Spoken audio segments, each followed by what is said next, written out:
I have to tell you about one of the most popular and easy to use editing software that's out there for content creation.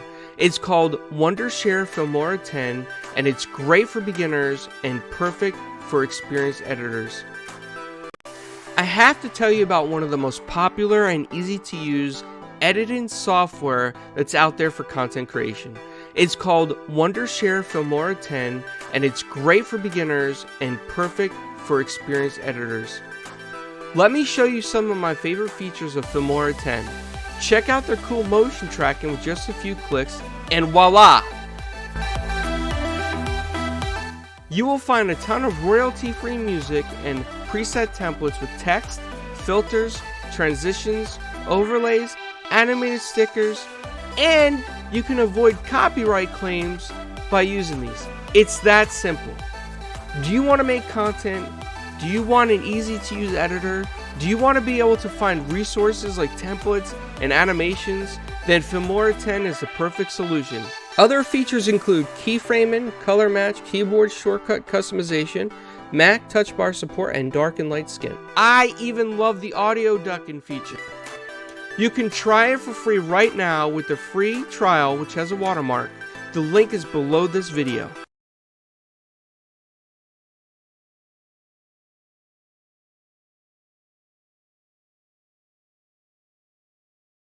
Yet. Hey guys, what's up everyone? Welcome to another episode of 4Guys with Quarters, or 4GQ TV. We're known by both names in this atmosphere, so I'll just say it. Anyways, we're here with an episode to talk about some E3 stuff and other random stuff that might just come up in conversation. There's been a lot going on. What's up, Hero? It's been a while since we got our stream working over there on Twitch, but yeah, we're back on Twitch now too. So anyway, you guys know the panel. I'm gonna go ahead and just say their names because it's been a while. Maybe you forgot, hopefully not. But Midway Monster, who drinks Fanta soda. We have Mama Rocks, who is from the UK and has the coolest dollar store there ever. We have Mav from the Xbox Ultimate Podcast. And we have PK Entertainment, which I can never say his opening because it's too energetic for me. The most electrifying man in the land. It goes like that. So, anyway, yeah, what's up, everybody? Excited to see you guys. And, I mean, let's go ahead and just start off with some E3 thoughts, E3 predictions, while I let you guys watch my decent gameplay of Pinball FX3 because I like pinball. So, there we are. Yeah, so first topic, a little bit of thoughts on E3, Xbox E3 in particular, Bethesda. I honestly, you know what, the only thing for me for E3, and Mav and PK and Midway are probably going to be like, oh, come on. All I just want to see is like a 1-minute trailer of Fable, even if it's CGI. Yes. That's all I want to see. Yes. That's it. Fable. That's all you need. That's it. That's all I need. If I see 1 minute, just 1 minute of Fable, I will be running outside screaming. Yes. And Drop be like, a It chicken. doesn't even need to be gameplay. You're just Anything. like what they gave us last year was like about what you're talking about. So you just want that again, but different. A little bit different, yeah. Do you know It's last got to year? progress. Yeah, maybe a little bit of progression. Maybe we see what happens to the frog. A little bit more. But last year when they did that, I actually was recording myself live, and I was like, I lost it. I lost it. So excited. Yes, I lost it. Because that, you know what? It's like the perfect British fairy tale with everything that can go wrong. That's why I love it. That's why I love it. Well, I'm ready to see the shock on your faces when I tell you I haven't played any of them. Oh, yeah, you know what? I would say go play it right now, but honestly, they don't age very well as far as like gameplay. So it's like, man, but they were such great games. such great games, dude. Missed out on some fun times. Great sense of humor, also. Yeah, Hero, if it's open world, I'm gonna be ecstatic. Like if they make a decent open world, you know? And Playground Games is pretty good. They make decent open world for the Forza game, so I mean, can't complain. I'll be excited. So, Mav, I know that you've probably been going around the E3 circles. I mean, you've been on a podcast tour lately. Um, I don't know if you can hear me, Mav. Think He'll be right back. Yeah, I think he went to do something real quick. So sorry, I did not see that message, but It was like uh, simultaneous, so you're off was the it? hook. I'm off the Yeah. hook. Okay. Is there a fan that we can show on screen right now? Yes, actually, I have another type of drink, you know. You know But that I'm not looks gonna like show it. it looks like it's placed like one of those movie set drinks that nothing's in it. You're just making sounds. I had it. Oh, here it is. It's Here it so is. Right. conveniently placed. It's like, hey guys. Mm, please answer my Cover it. question now. Cover up the label. You So thirsty? Mav, now that you're back, Yeah, I know sorry. that you've been on a podcast tour lately. Like, I mean, I think you're like the most in demand Xbox podcaster for E3 talk, and you probably heard so much already by now. But Just hearsay. A bunch of hearsay. You know, What- everybody says stuff, but I don't know what to make of any of it, you know. what is your expectations? Do you think they're gonna come out and say, "Hey, we bought Sega and we bought Warner Brothers games all in one," and they're just gonna walk off stage and then that's it? You want me to give you like what I actually think is going to happen, or do you want me to give you like what my pipe dreams are? Because I can do both. Because I've been hearing like everything from a bunch of people, and it's like I know it can't all be true. Because if it was all true, then basically Xbox would just own gaming, and everything would launch this year, and we would get like 30 new game announcements. So I don't think that's going to happen. So, man, I think that it's going to be an amazing E3, though. I really do, because, you know, next gen is here. We have an expectation of what we know the consoles are capable of. The devs have had a little bit of time to play with the dev kits and to work on these games a little bit more. We know that there's a lot of projects that have been in development for like 3 years plus that are kind of on the horizon. You know what I mean? We know that Starfield's going to be there. We've heard that from multiple insiders that are completely legitimate. We know that Halo is going to be there. This Forza Horizon 5 thing seems like 100% legit that's going to be there. If you just give me those 3 games and say, hey, that's a big part of our E3, I'm going to say, heck yeah, that sounds freaking incredible. Now, all the other stuff is what even goes above and beyond that, dude, because we're getting like rumors of new IP, rumors of new AAA game announcements, you know, rumors of potential partnerships with publishers, Game Pass stuff happening day one, like all of these things, and you add them all up. If this is actually what's happening, then it's going to be pretty insane. And to be honest with you, a lot of that stuff sounds pretty feasible based on what we've been hearing from multiple people, not just like 1 or 2, right? I don't think they're going to announce, hey, we've acquired another publisher at E3, but I would think that, because I heard somebody else say this, I can't remember who, but they're going to make a heavy emphasis on Xbox and Bethesda, right? So this is going to be solidifying the fact that Bethesda is part of Xbox. And if they did announce another acquisition of any kind, I would think it would be like a smaller studio and potentially put them under the Bethesda umbrella within Xbox, right? Because then they can kind of handle things with that, right? So who knows exactly what's going to happen with that, but they're going to cement the fact to people that are still confused, that still don't understand, that Bethesda and the whole ZeniMax suite of development studios and everything, they're all making games exclusively for Xbox now.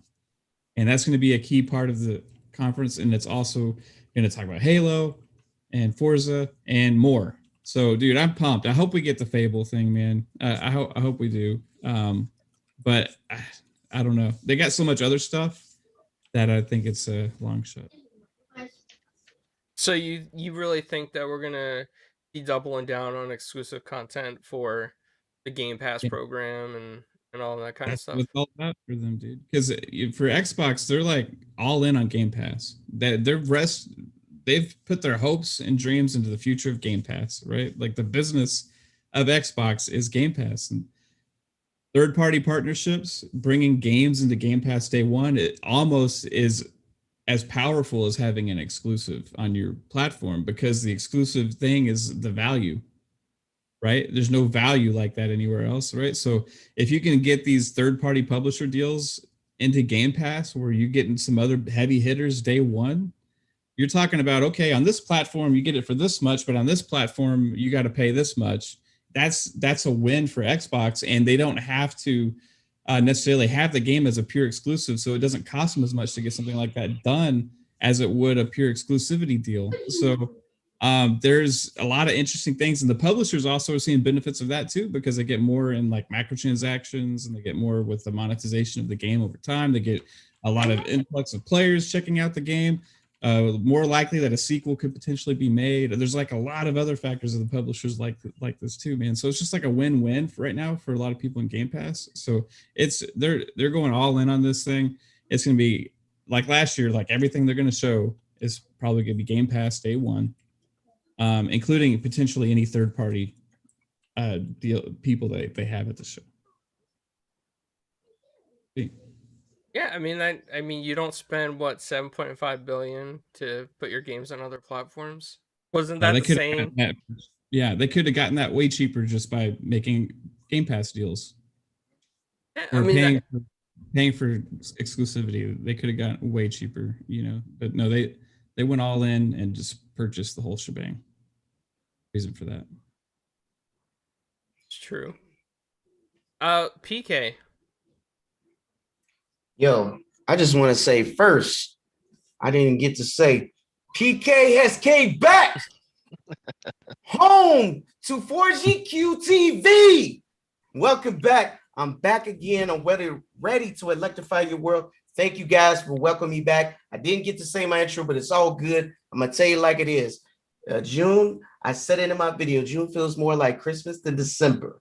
Let me tell you, all kinds of stuff is dropping, and we're not just talking about Xbox. I mean, we there's a rumor, there's a new site, Sam Fisher game.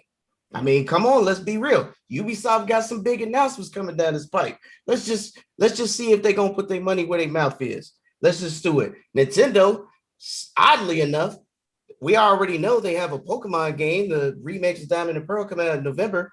But what's really weird is 2 months later, they have Legends of Arceus releasing in January. That's so strange to release a Pokemon game 2 months after another release. It's usually 1 year after. What's up with that? Are they saying that the Legend Arceus is a real release and the other one is just, maybe just a remake to hold us over? And they got something else they ain't announced, man. They got some stuff coming down the pipe. And yes, obviously we all excited for all the games and things coming down. But I just want to keep in mind that there's a lot of stuff dropping this month. It's a good time to be a gamer. Usually when it's summertime, we usually be kind of dry. But it seems like this month, there's going to be a lot of stuff coming out. Maybe not on your radar, but trust me when I tell you, a lot of stuff. For instance, you got the PSO launching on the 9th. You got the Final Fantasy update at the end of the month. You got all kinds of stuff coming. So I think E3 is just this year, as much as people try to downplay it, this is super exciting for everybody. Not just for the announcements, but for all the plethora of games. They're going to definitely give us a shot and show us when the time drops. I am ready to, you know what I want to do? I want to do a reaction video just so I can see my face or how I look when I see all this stuff happen. That's what I want to do. I think that's going to be dope. I think I'm going to be so excited to be surprised. Mav said 30 plus games, brand new games ain't going to happen. I doubt that. I think 30 plus new games are definitely going to be shown, and they definitely going to break records that they did last time.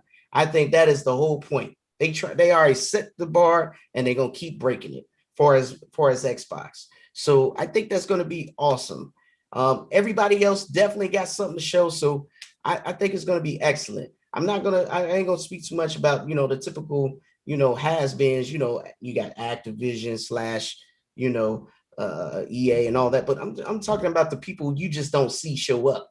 You just don't see had much to say, and they're literally keeping their mouths closed, ready to surprise us and drop some bombs on us. So I mean, I just never seen Nintendo this hype for E3. So I'm like, really, they only do that little treehouse thing, and that's about it. But apparently, they got more to show, which is cool. I hope so. Hoping for a new Metroid. Been waiting for Metroid for forever. I hope I get to play it before I die. And that's all I'm saying is, I think it's a good time, June. Clowns know I'm excited for a lot of stuff dropping, not just games, but in general content.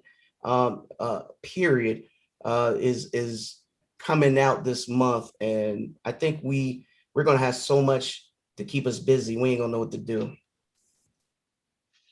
I mean, that's a lot of expectations.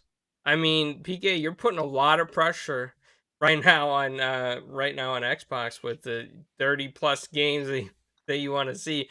I hope it happens because I mean that's They exciting. did 22 last time. I mean, what's 30? Come on, they can do it. I mean, 30 they have a brand new, a whole publisher plus the technology that they bought it for. They wanted the patents. That's why they went for the whole shebang, not because of the IPs. I mean, that's just cherry on top. But you get what I'm saying. They got some big guns up under their belt. They knew this going in. They knew this for the last 2 years. They've been negotiating this whole acquisition, what the timetable looked like. Yeah, I mean, I hope so. I mean, they do have a lot of studios. They do have a lot of unannounced projects. There's been, I mean, those studios probably have been working on games even before the Xbox and Bethesda, the full acquisition. So, I mean, there is potential for a lot of that stuff that you said. I mean, I really hope so. I really hope that we get like a really good showcase. But I need to temper my expectations because every time I hype myself up too much with Xbox, it's like they don't always deliver. Sometimes they overhype and underdeliver, and then there's times where they, underhype and overdeliver. So it's really hard to predict. But Determined Hero in the chat says 30 games exclamation point question marks with the eyes emoji. So I mean, I got a question for you though, real quick, right? So you say temper your expectations, right? yep. Are you happy with the show they had last year at E3?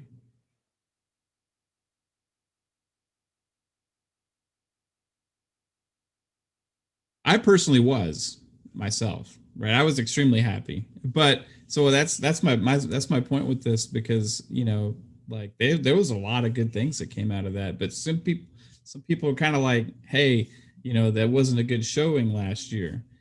Like PK said, we had like 22 games there, and there was like several new game announcements, right? They showed stuff that's in development for the next gen exclusively, and all this kind of stuff, right? So like, if they duplicated what they did last year, would that be a good show? For you? They got Fable last year. Like So okay, so on that, it's got to progress. So like they gave us a little frog eating fairy, but now they got to get us into some snippet of the game. They got to definitely expand on that thing because obviously that was definitely not a playable moment in the game, right? So, but and I'm not saying like the engine or something like that. Yeah, it like, was just like a little tease because people have been speculating. well, great, we about got it the for tease. ages, Now but- I need the payoff. Yeah, need more I need details. the finish. All right, like James Franco in the interview. All right, we got to have the big finish, right? So, and you got to watch that, by the way. Really fun, really funny movie. But everything's got to progress. Okay, it can't be another. If it's a game that was shown last year as a tease, a title, anything like that, it's got to progress to become something that is more I guess you could say like feasible and fathomable, where it looks playable. Like there's got to be something. You know, you had another year, maybe even year and a half, depending on how long it took to get that little snippet done. I mean, you had enough time to show something that is progressing and showing that you guys are getting a bulk of the game done. I don't expect it to be like, you know, Frog Eating Fairy Part 2 and a release date. You know, I don't expect that, but I expect something to be progressing. So I mean, it's I mean, how many? I felt like I should rewatch that E3, because to me, because of all the awesome announcement, the big announcements, I almost felt like I didn't realize any of those games came out. You know what I'm saying? Like it just doesn't feel like that. Yeah, because a lot of that stuff got pushed back. Let's be honest. The Tales game I'm excited for is dropping this year. It's supposed to be last year. Christ Tales, an indie game I was excited for, supposed to come out last year, dropping this year. So it a lot of stuff did get pushed back. We had a pandemic, stuff happened. I get it, and I'm sorry cutting you off there, buddy, because I'm gonna let you I'm gonna give the mic back over to you. But I just want to be clear. I don't necessarily have expectations, but I'm just generally excited for this month.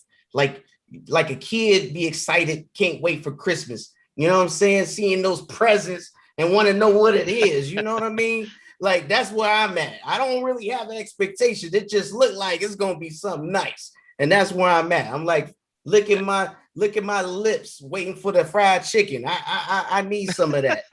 You know what I mean? Well, and to go on that, I almost feel like also that this is probably one of the more tight-lipped going into E3. Like we really haven't heard much, you know, just really it feels more like expectations than actual hearing. Oh, remember how many leaks we had like the last couple of years of games coming out? It took the excitement. Remote. Right. It took the excitement out of E3, which is probably another thing that kind of hurt, because we were expecting this, and because of the leak, and maybe it wasn't up to our expectation. Just like everyone's talking about Starfield, well, they haven't even have a release date yet, and everyone expects it to be out tomorrow. You know, so I mean, it's an exciting time, and I'm really excited for what hasn't been, because I want to hear two, maybe three things, three games, three concepts, three frogs eating fairy showings. Yes. Yes. That's what I'm talking about. Of something that we haven't heard about. You know, that's what I'm looking forward to. And I'm also looking forward to a wonderfully paced, you know, nice, smooth, no ID Xbox when things feel hyped and up. You know what I'm saying? Like that's got to be in the beginning. That can't be in the middle end where, you know, I feel like it's always at. Like it kind of ruins the flow. You know, I want, and then you got to, you know, get the big finisher at the end, which I think is going to be Starfield. I think Starfield will be the finisher, and Halo is going to be the starter. Let me ask a quick question. Yep. Whatever happened to the Ninja Turtle arcade game? It's still that coming. Was fire. It's still coming. It's coming soon, but disappointing because they still haven't mentioned anything about online. Yo, yeah, it's like they showed us a trailer like 9 years ago. It feel like, you know what I mean? Nothing. That's because you're just so hyped up for PK. I mean, I can't blame you. At the indie showcase thing they had not that long ago, it was there at that time, the 4 hours show or whatever. So it was there, and it's coming. It's not actually not too far away, but there's like no online mentioned about that game. You know what I'm saying? It's all quiet. Everybody just, you know what I mean? They just turned off their mic, and you know. In a way, I kind of like that, because I really hope it then leads to something that's going to give you a big boom during E3. So I just want to say this. I know that, you know, people are tired of hearing about negative stuff about the E3 show coming up, and I can't blame you. I mean, like, we're gamers, we want to be excited for something, and that's everyone's right? I just, when I say temper your expectations, I'm kind of like thinking like what Indy said in the chat. Don't go in there expecting something in particular. Just enjoy the show for what it is and see what comes out to you and see what's, kind of speaks to you as a gamer, because I'm sure there's going to be something for everybody in this, right? And it's just that we just don't want to build our own hype up. Like, I'm excited for Fable, right? So for example, I'll be excited even with a 1 minute clip of like an extra scene for me. With an right? extra frog. Yeah, an extra frog. I'll be excited. Another But- fairy. But there's some Fable fans out there that might be like, oh, well, if they don't show gameplay, that's it. I'm going to be angry. No, don't be angry. Just be happy that you're seeing a little bit more. Just be excited for that. So I'm the things that I'm excited for that I think that Xbox is going to present. I think they're going to talk more about Game Pass. I think they're going to talk more about xCloud. I think they're going to talk more about maybe their plans for remote play, the expansions of their services. I think that's going to be in there somewhere. I don't know where, if it's going to be the beginning or the end, or maybe some leaks the day after E3, like in some magazines, but I'm expecting to see a boost to the Game Pass service, because that, I think that, that is what Xbox is thinking is the future. And we are seeing a lot of services move towards that. So going back to what Mav was saying and PK was saying, with all these other games being possibility of being exclusive, 30 games possibly, I mean, it makes sense for Xbox to put that into Game Pass. And I do think, there will be some indie titles with ID at Xbox that might be day and date into Game Pass and might have exclusivity deals that might be like, not a long exclusivity deal, but maybe a few months, maybe a month, whatever it is, you'll get to play it first in Game Pass versus on another console or service. And I am hyped for this, man. Like, I'm really hyped to see Game Pass. I'm hyped to see xCloud and Fable. Those three things right there alone. I may have to go get a tattoo of the Game Pass logo if this happens. So, Phil, Paris, whoever might be watching this, if you guys are watching this, you do something really cool with Game Pass, I might get that tattoo logo. I guess the question would be, where would that arrow be I pointing? was about to say, yeah. Where what would be? The Game Pass, the Game Pass, where's that arrow? Where's that arrow pointing at? I would get it where most people get it, in Florida. Like the midline, the back section. So, Uh-huh. yeah. You mean to your wonderful heart, right? Yeah. Okay. Okay. For the kids. For the kids. Yo, so PG. let me just ask a quick question, and I know we still kind of talking about E3. So there's a rumored Guardians of the Galaxy game, similar to the Avengers by Square. I mean, do you guys really feel like right now Square can deliver on Guardians of the Galaxy? If it's similar to freaking the Avengers game, then no. Yeah, like at that point, just put Guardians of the Galaxy in the Avengers game. Yeah. You know what I mean? I thought that's what they would have done. Help that game a little bit. I don't know. They're really big on games of service stuff right now. They had like Outriders and Avengers. If they do another one, coming up. Well, I mean, it's They E3. They gotta hit the likenesses. Too. Ubisoft I think said that's that one of the things that. Sorry for talking over you, buddy. No, go ahead, Minway.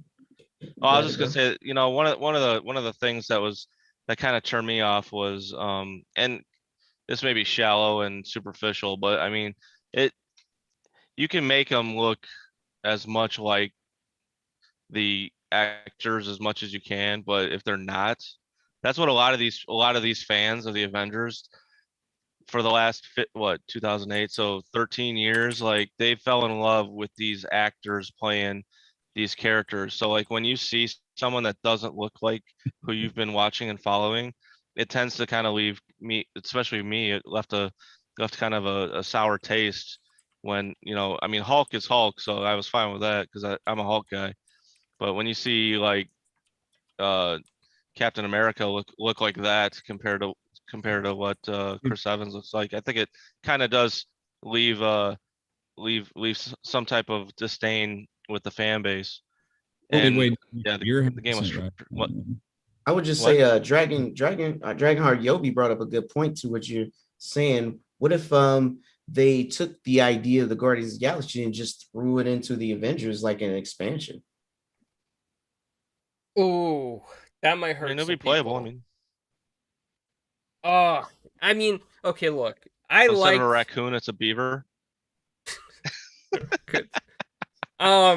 I like Marvel Avengers, right? But like, I can see the points of why a lot of people did not like it. The characters didn't really look like the comic book characters, nor the actors. It was more like Square Enix, Crystal Dynamics, whatever you want to say, like more like their impersonation of what the Their characters art would style. be. Yeah, Mhm. and that was They just a didn't. They mistake. didn't want to pay for it. Well, Yeah. I say from my point of view, I mean, it's not like you're looking at them in the face all the time and you kind of over the shoulder behind them.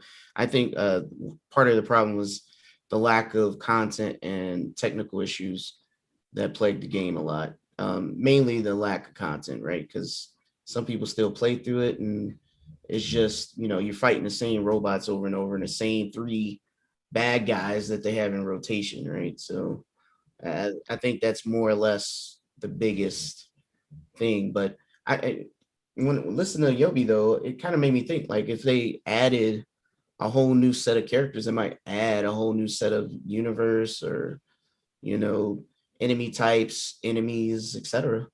On his head might bring I mean, some it people could. back. I just think it was also released at a bad time too. I mean, it was right. What was that? August? Was it August when it was September. released? It was right next to my September, birthday. Yeah.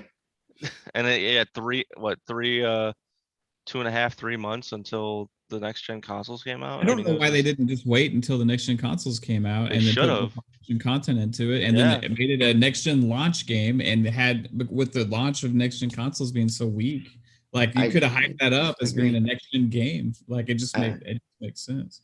Yeah, I 100% agree with that. I mean, that was my initial impression after playing the demo. I was like, I don't feel like this game is ready for a production release.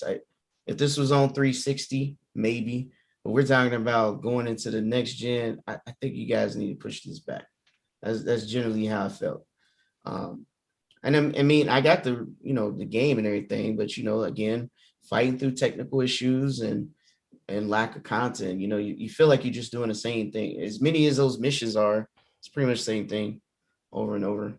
And the mission structure is horrible. Like, yeah, trying to figure out like what you're supposed to do with the campaign, like the way they designed that is just like really bad. And then also like if you're playing the story, which was the best part of the game, right? The actual story was great. Okay, because they had an actually heartwarming story in there that had good it had good moments, right? And then you interrupt it all of a sudden with like, okay, now you're in this hub and you got to figure out what to do.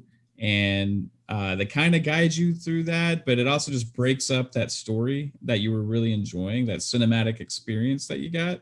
So now it's like you're playing Destiny after in game, right? Without any story. It's just kind of like weird how they just like threw that in the middle and like it just like all of a sudden this is this kind of game now, right? And if they would have kept it like, okay, play through a story and then have the in-game stuff for afterwards, I think that could have been better. The other thing is the freaking like skill system is broken. Like you don't feel like you actually get better as you level up. There's hardly any difference. Depends on some characters are broken, but some characters are pretty weak. So it doesn't feel like if you play Black Widow, she has a broken system, but if you play Cap, you kind of feel like well, if you like are a level 4 and you like or somebody that's like 50, right?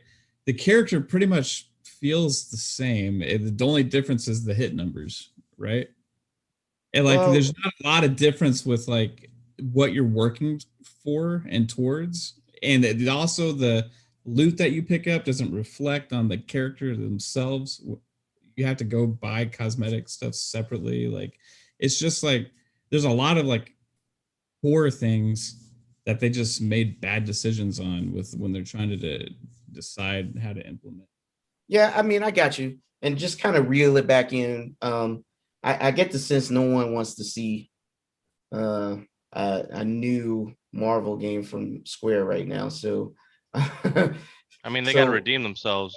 So, I will mention one thing. I think that the reason why Nintendo is acting kind of weird is because they're going to announce their new console here, and well, not really new, upgraded version of their console. It's not a new console, but I guess I didn't hear from Mama. I guess I wanted to hear what you think there. Your thoughts on this? Avengers. Yeah. I don't think they should do a separate Guardians game. I think that they should like implement the characters into the Avengers game they already have. I haven't played it, so I'm just going off of what I've heard. But I think they should just put the characters into that. I don't see the point in a whole new game. But yeah, I mean that's why I mentioned, Yobi brought it up, so I thought it would be good to talk. Me personally, like I said, I still got the game installed. I'll go back to it, but I'm waiting on Black Panther. That's all I care about. If Black Panther come, I am exclusively not letting nobody play it but me. Okay, that's what I've been waiting on. So then I'll go finish the game in 1000 game. But honestly, did Spider-Man ever come out for PlayStation? No, but they're sitting in a situation where they can't really release that content knowing which shape their game is in, because right now if they release that, then they're basically alienating and disenfranchising 2/3 of their population, which they barely have. So think about division on top of division on top of division. So I think the best approach, since they the ones decided to go this route, would be to release Spider-Man alongside a different DLC so that everybody's getting something, because PC and Xbox won't get Spider-Man. So if you just release Spider-Man, then you might as well kiss your game goodbye, because even the PlayStation guys doesn't mean it's going to stick around, especially if it's not great, especially if it's not good. So, that's my thought though. I have no idea how they're going to do their little roadmap. They did show us Black Panther during the Square event. Doesn't mean that he'll be next. I hope so. That would make more sense. Rest in peace, Chadwick Boseman. You know what I mean? Yeah. But who knows?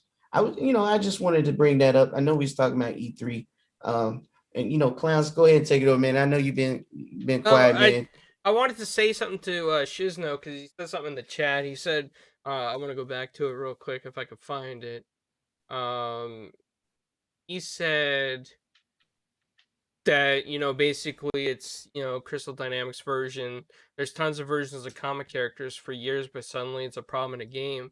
And I kind of agree with him, right? Because, I mean, like, there's so many different interpretations of comic characters throughout the years by different artists. And I think that, unfortunately, this game had some backlash from a lot of fans out there that said, hey, we don't like the way the faces look in this game. And that's a problem. But why should it be really be a problem if the story's good and the mechanics are good? Because the faces and the characters change over time anyway. Sure, they might have the same colors on their suits, but their dynamics change a lot over time. Look, like the drastic change that Todd McFarlane did for Spider-Man. I mean, that's just one example, right? And it happens all the time. It happens with the characters, with Superman, with Batman. There's so many different versions. So all of a sudden, I have a rebuttal for this, Clown. But I'm just saying though, right? Like, why should Marvel fans be upset? And it is true though, Shizno, in the Marvel Cinematic Facebook group that I'm a part of that has like over 500,000 members, there are people in there that do not like the way the characters look, and that they don't like the art style. Yeah, it's a big deal for them. It's like a huge deal. I gotta be honest, and I'll let Mav go here. I know you wanted to jump in. I just want to say this. I am guilty of not wanting to play a game if I don't like how the characters look. I'm gonna be honest with you. And it's not had nothing to do with Marvel, just in general. if I don't like the look of a character, if I got to sit here and look at it while I play the game and I'm disgusted, I'm not going to enjoy it. I'm just being real. But so I think it's just the type of gamer they are. Maybe they have a passion of ideology of how they want to play the character and how they want to simulate them playing it, and it just don't match up. Maybe that's what it is. But I'm just saying, so there are some people out there like me who does. Maybe we're just too bougie. I don't know. Go ahead, Matt. Yeah, for me, this is where it's like I understand there's lots of different versions of all of these characters, right? And that makes sense. But these characters come across as they are modeled in the whole entire game is actually almost like modeled and themed after the MCU, right? Like with a lot of what's going on there. Okay, like you talk about like a lot of the art style and the costumes, they're all like really close to the MCU. So it's like it feels like you're playing an MCU game, but then you see their face and it's like the stunt doubles, right? Or it's like their cousin.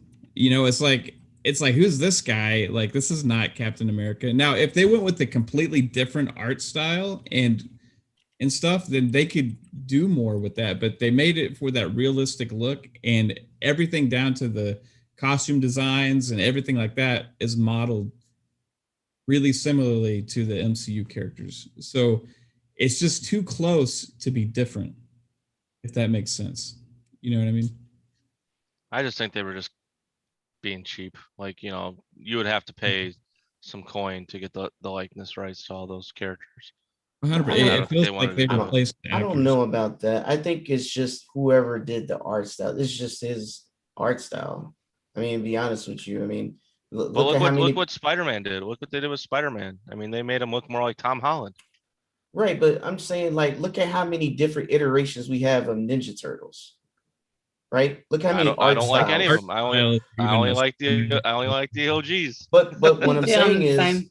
but what I'm saying is, you have all these interpretations of different art styles. So it's not that they were being cheap. They just got somebody else to do the art style. And I understand if you don't like it, it is what it is. But I'm just saying, I don't think necessarily it was cheap. It's more like they hired whoever the artist is. I mean, I think we need to look up who the freaking artist was, but for sure his art style, this is what he could do or whatever he was hired to do.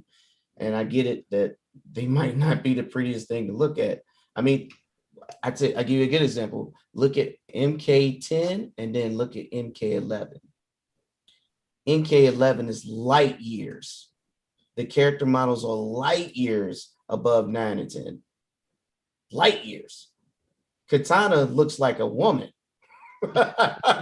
So it's but we love playing the games regardless of, and I'm saying is it was acceptable for us to play 9 and 10 even though the character models wasn't the best. So I guess it's more like, what are you accepting on what you think looks right for you to play the game or play that character? You get what It's I'm all saying? personal preference. Yeah. Back to you, clowns. Mama, do you have any thoughts? I'm a stickler. I like, if it comes to a show and that, I like the original characters. I think it bugged me a little bit too. I know when I saw the original art for the characters that they were going to do for the Marvel game, I was like, ugh. But that wasn't why I didn't play it. I just didn't buy it. But they improved them in the end, didn't they? Slightly, right? Yeah. Maybe. It went to, Well, I mean, it went into production. It went into production. So it did get a green light somewhere. I don't know though. I had fun with the game. I had fun with the the single player. I had fun in the multiplayer for a while, and if they do decide to throw Guardians of the Galaxy in there as extended DLC, if they make it long enough, I'll be happy with it, because I really think they had a really strong single player with that game, and they really made Ms. Marvel shine. Like, Very much. I'm so fascinated by the Ms. Marvel story now, and I loved how MODOK was like insane in that, and then now the TV show comes out, which is great. If you haven't seen it, go watch it. But yeah, that's how I feel. And they got that movie coming out, right? We got Yep. Loki With Captain coming out. Marvel, Ms. Marvel. Yeah. Yeah. Yeah. Yeah, they show pictures of her in her costume. Mhm. Yeah, they did a great job with the casting from what we can see so far. It's like outfit too, like the costume design and everything with that looks great. The like you were saying though, Clowns, there's already a lot of good things. Like for me, the opening of that game is one of the best moments I've had in a game. Like especially like a superhero game, period. Like the opening sequence going into like the Avengers Tower and like all the like stuff around there. You're walking around as like a fan, as Kamala, right? It was just it was a great experience. I really enjoyed that. My daughter was watching. She had to yank the controller out of my hands, I just hate what that game turned into because there was a lot of heart with what they started with, right? So that's where I'm coming with that. Yeah, I can see that. That's a fair assessment, And you did play the game. It's not like Mab didn't play the game, so people in the chat don't get that impression. Mab put a lot of time into this game. I played the DLC, the first one, and then I also played lots of the multiplayer with several people. I'm thinking I'm not like super high level, I'm like level 30 roughly. Played so much of that game. I got 3 max characters, and I didn't even play the DLC. And I'm telling you, I agree with Mav's impressions. Though I generally feel like it's just lack of content is really what's turning people off.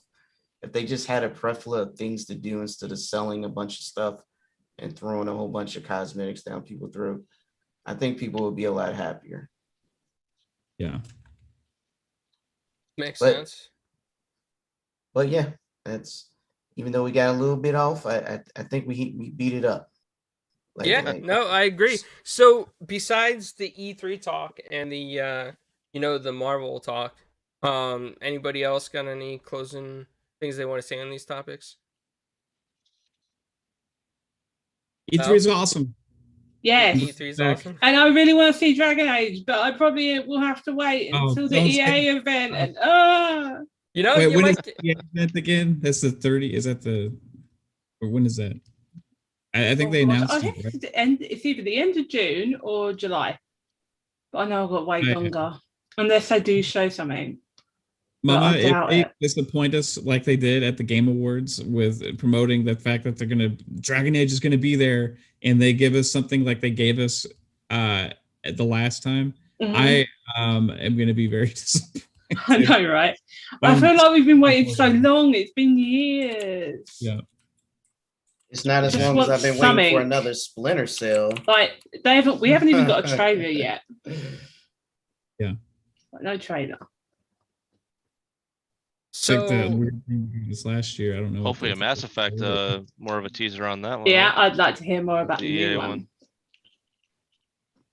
So the next thing I was gonna go ahead and bring up, I'm gonna let PK have the floor in this. He talked to us a little bit about before the show, and a lot of us probably did not pay attention to the AMD keynotes, but PK is really into the DLSS, all that stuff coming out, and some of the hype for this, and how it's going to benefit. I think this is also going to benefit older graphics cards, unless I'm getting the topics confused, PK. But go ahead and explain what you explained to us. Yeah, so I just want to say, I know Monday was a holiday for us here in the US, so we probably didn't pay attention to much, to be honest. Okay. But they did have their keynote, and I'm just saying Lisa Su, she always got her wizard hat on, and she doing a lot of magic over there. AMD just showing out, and she called her mans up, and he dropped a bomb on us. He said, super resolution, You know, the Fidelity FX, the same package that was released for Xbox. You know, the framework was released for Xbox. I think it was last month. And on the 22nd of June, they're going to release Super Resolution. What's awesome about it is it promises, they showed a demo of like doing Godfall, right? Showing it running 4K with ray tracing, was running like 47 FPS. Well, with the Super Resolution turned on, they have 4 modes. So you could do super graphics, which got it up to 74 frames per second, or you could do full performance. It took it up to 150 frames per second. The reason why this is awesome is similar to the DLSS technology that NVIDIA offers, but the difference is, unlike NVIDIA, this one is created on the OpenGL or Open GPU source code. So it's open source. That means it can be applied to any GPU. That means, yes, it will be available for the Xbox, the series consoles, the PlayStation, and even possibly the Switch. The reason why this is awesome is because it can be applied to anything, including your mobile phone. It's insane. It's kind of like the idea back in the day, who's going to get HD DVDs or Blu-ray, right? Which one's going to be the dominant? It's going to be the one that's more accessible, I would think, right? So it's coming out to that situation. We're going to have DLSS. Will it be as superior? We don't know. We have no way to tell it, but it will be good enough to where our current consoles that you guys are excited and love to play and think they're awesome the way they are going to be 10 times awesome with this new tech. And what's best about it, it is free and open source. It won't cost the devs nothing to turn it on. And especially the guys who already have the framework from the Xbox side, they already have the base. All they need is to download the API and whatever else techniques they need to do, they can literally turn it on. So the only thing that would be holding it back at this point is devs saying, I need to do this. PK, you have a question in the chat already from Graphic Guy. I don't know if you want to read it. He said, what about Canadians? No. He says, will it help my primary console? It will help. I can say for a fact that at the very minimum, the series consoles will. The Ouya? Yeah, so during the keynote, and it's pretty short when they did the snippet, but if you watch the whole thing, you get the whole idea. It's promising up to 59% performance boost. 59%. So whatever, if you think about it, you don't even have to do the math. Just think about where you at, 59% better. Where you at, 59% better. And think about that. That's a lot. So yeah. Sorry to interrupt. Graphic God's laughing because he made a joke saying his Ouya. You remember that old system with the Android interface that people used to play ROMs with? Yes. And you know what? That's funny because it is backwards compatible. It goes all the way back to, let's say if you got an RX 500 series, it works on that. Just give me an example. So that's dope. So, and just a question. Yeah, go ahead. So would this leave more customization up to the player for like Xbox or PlayStation? Would they be able to go to the options and kind of give like what kind of boost they want to their game? Yes. And sometimes may not even have to toggle nothing on and off. In some instances, the only thing we have to wait on is for games. Then they promise there's already 10 studios who have their tech in their hand. 10. And I guess we're going to find out more at E3, but I'm just giving you guys a heads up. 10 studios already. And I'm saying publishers is what I mean. Not small teams, but publishers. So that means that they already are ready to start implementing this technique and get it popping. So I'm just saying, even if you have a Series S, you ain't losing out, homie, because Series S is about to get strong, even stronger than what it is for a little B system. Just think about that. I'm just saying. And yes, the PlayStation will be able to take advantage of that as well.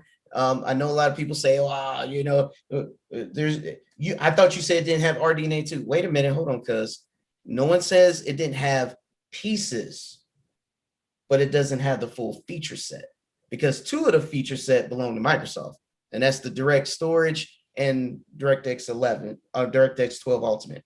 2 things that PlayStation doesn't use. So it has components, but it doesn't have it all. But this tech is not exclusive to RDNA 2. It's not. It's open source and is backwards compatible, so it can work on older stuff. So it doesn't matter. We're all going to be in for a treat. Our games are going to play better. Only thing we worried about is buying better TVs to support all this stuff. Let's just get it. So if I have a Spend more money. 720p TV, it's not going to benefit? Come on, clowns. How you doing this to me? Is it 120 frames? Can it do, if it could do 120 frames, maybe. No,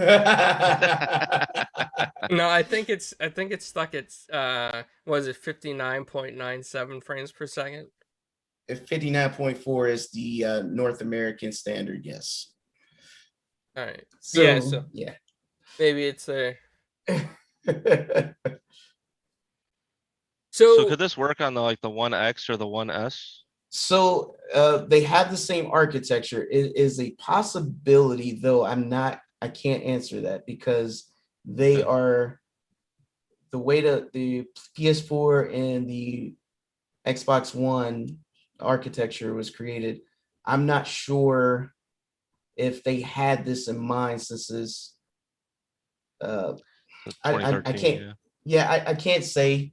Only thing we could do is wait and see. Once it drops on the 22nd, we'll have more understanding what in real life scenarios, what does that look like for us? I mean, they give us a video on Godfall, but technically we know that Microsoft and AMD are partners, which is a little different than Sony's relationship with AMD. So they partner up to help create the architecture in the series consoles. So they know it inside and out, right? So with that being said, it will be a lot easier to implement on and get the full benefits from those consoles versus, the PlayStation or the PlayStation 4 and the Xbox One, right? So I just don't know. I can't say. I think the intention is to kind of move away from those older gen anyway. So I'm not sure. I think it's going to be intentional not to support them, even if they could, if you get what I'm saying. Yeah. Because you can't sell new product if you still got the, it's like the old Yu-Gi-Oh. If people don't have to, they won't. Right. So they got to have some kind of initiative to move forward, if you get what I mean. I don't know if anybody else got some. I don't know if that sounds exciting to you guys. I think it's dope. I think we got a lot of stuff coming. Yeah, it's definitely interesting. As long as it makes Fable look better, it's all that matters, man. As long as you get something better out of your game, I don't see what the problem is. Yes, possibly older games too. Games too. All this, I mean, there's so much. That's an interesting question. That's an interesting question because would Xbox have to do FPS boost anymore? No, so the FPS boost is done by the hardware. It's done by the API, the DirectX API in the hardware. So it's basically facilitating, basically tricking the game, thinking it's moving at a certain frame rate, but it's actually boosting it. What you should be asking is if this super resolution could increase the graphic fidelity of the older games. So they can tag team it. Yeah. Yes. Yeah. Okay. Yeah. So if you think of it that way, it's probably possible to make the games look even better, kind of like how we do it on PC, how you can enable, medium to high to ultra settings kind of thing. So if you can add all those graphic fidelity, it actually probably make your game look even better along with the boost. And what's cool about this whole technical bull crap I just gave you guys, all the heavy lifting is already done. It won't cost the devs anything. So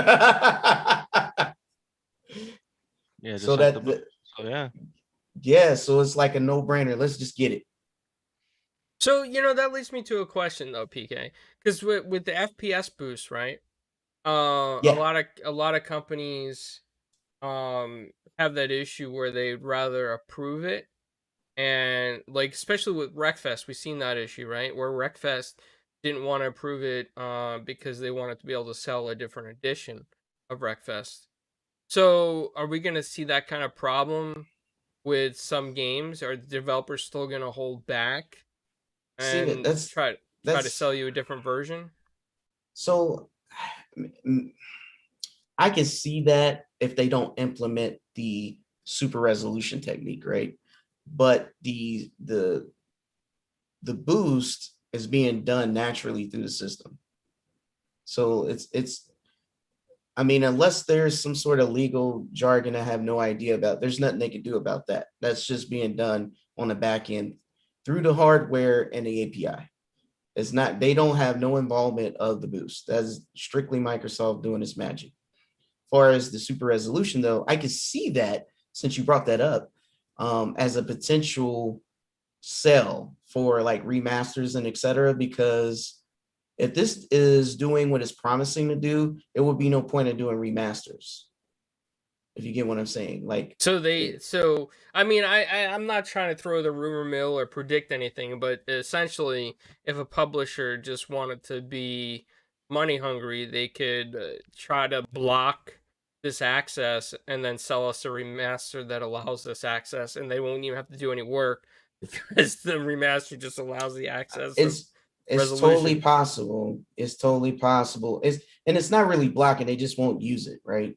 They'll just they'll it could be possible, and maybe I'm making it up. Don't believe me. Don't believe me.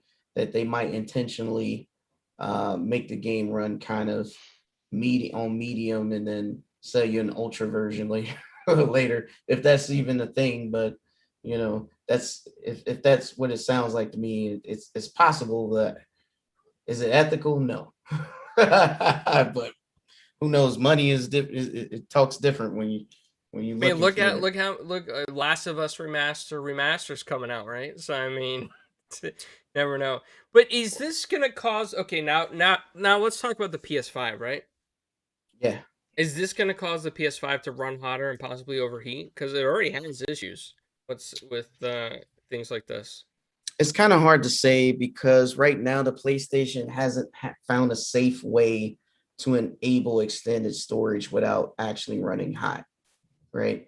So I think what's going to happen is it depends on the dev, right?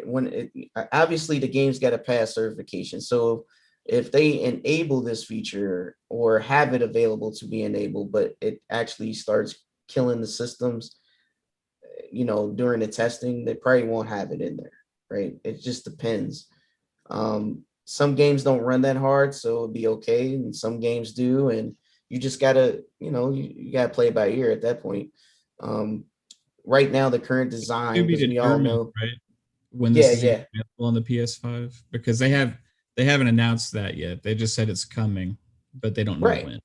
right, and that's kind of what I'm saying is like, um, they there's a lot of complex things going on here. So we know they're going to do a reversion of the PlayStation 5 and do a 6 nanometer chip to not only reduce the cooling but also boost performance, right? So more than likely it's not going to look like it does now because it's it's not designed, not even any modern device is not designed in a way where it doesn't have heat vents. That makes no sense. So I strongly think they're going to rethink it and try to be sensible about the design for cooling in mind for sure.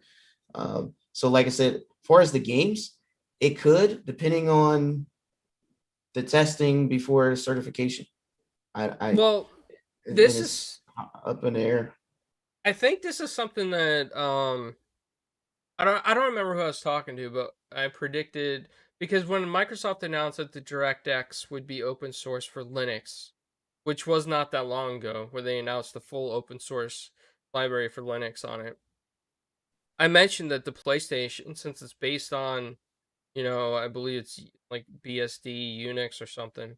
I said, they're probably gonna have a revision eventually.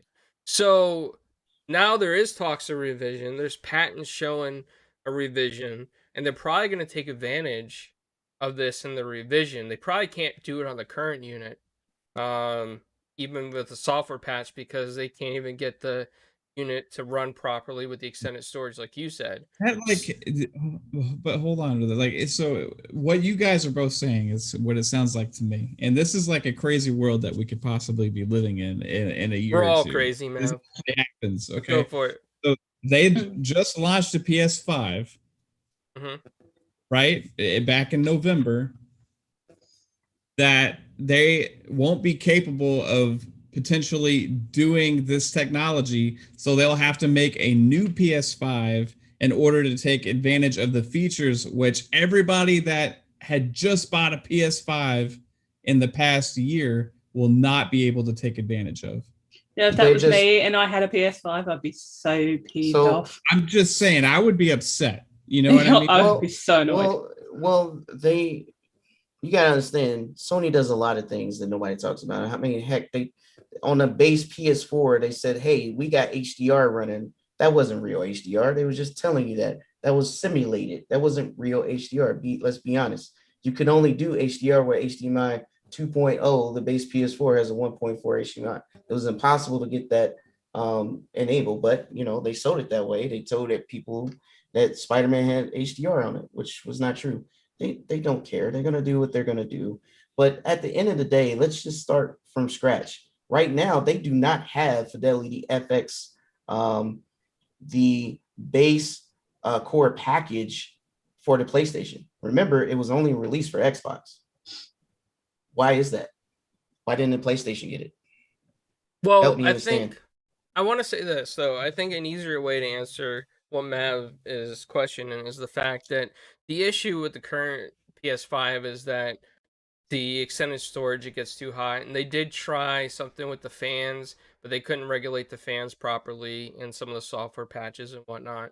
So the problem is that it can overheat. There's been issues with PS5s overheating and showing scorch marks on the side. Not saying that's a whole bunch of them out there that have had this issue, but there are issues out there with this, right? So if they took the current PS5 now through this new technology software patch and patched it into the current PS5 that's already having issues with various models out in the wild, it's still going to cause more issues with possibly overheating, shutdowns, and things like that. So the revision with the 6 nanometer chip that PK is talking about, better fan control, better airflow, it's all going to help it be able to take advantage of the technology. Is it fair to the previous owners if this is exactly what happens? No.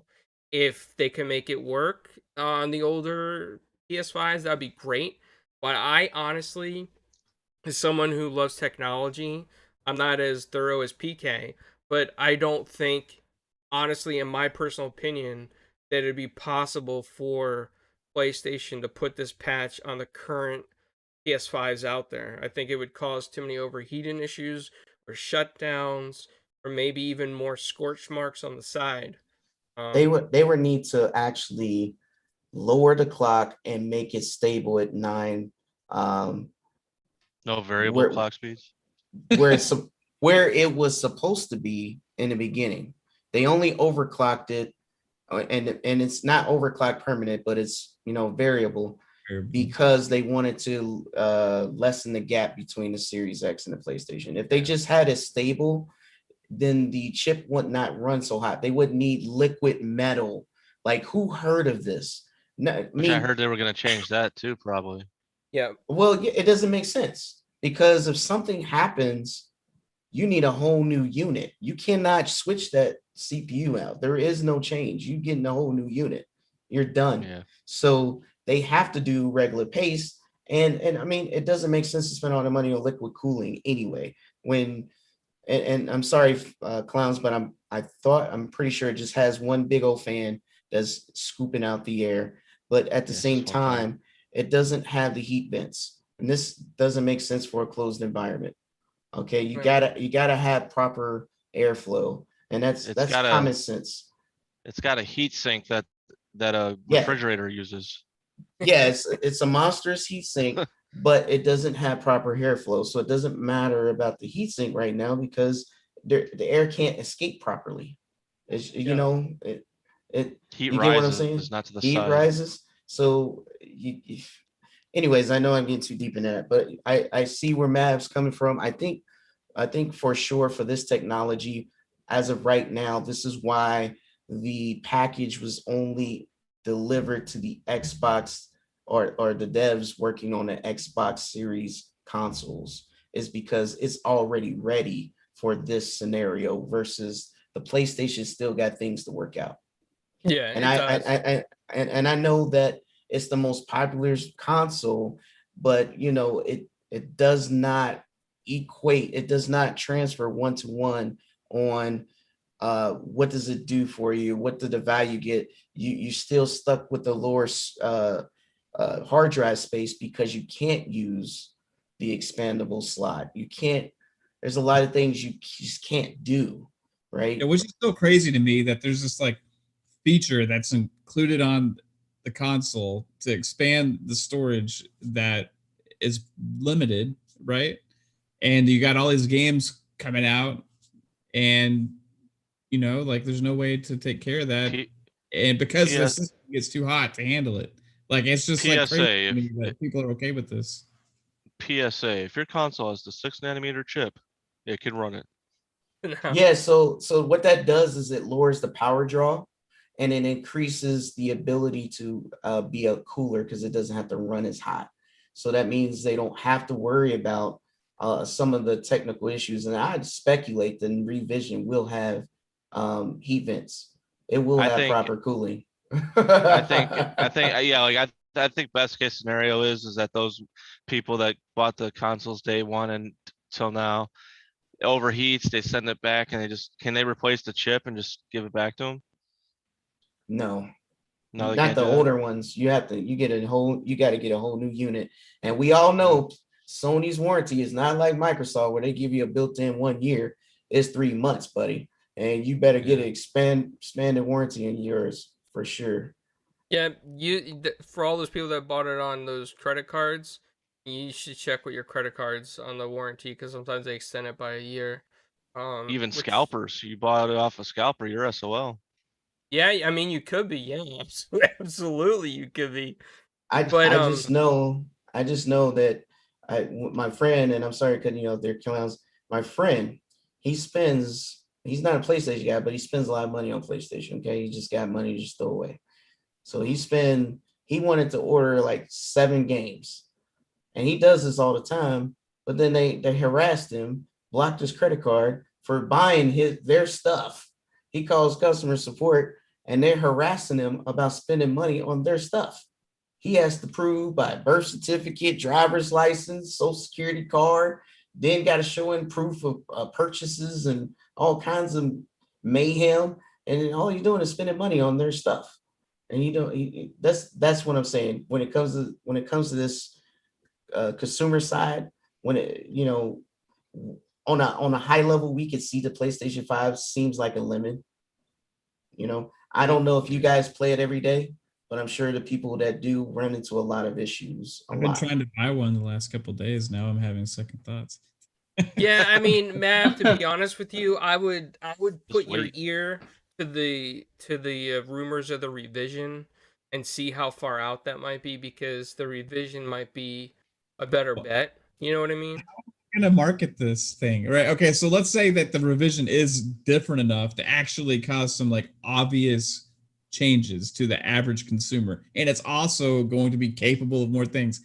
Put yourself in Sony's shoes right now. How do you market that to the public? Hey, we have another cooler new PS5 now. Call it a different name. Call it a different Fidelity name. FX. It's not going to explode. This is going to be awesome. Oh, they won't do that. They won't do mid-gen that. refresh. Yes, yes, it is more likely a mid-gen refresh. But I can tell you what, guys, this is what PS5 it looks like. Slim. So the 6-nanometer chips are already being produced by AMD, but they're currently going into their gaming laptops. So those gaming laptops currently are just as powerful as the Series S. They're APUs, and they do sell them separately now, or they will be this month. But at the end of the day, that's what it's going to be like. It's going to be similar to that.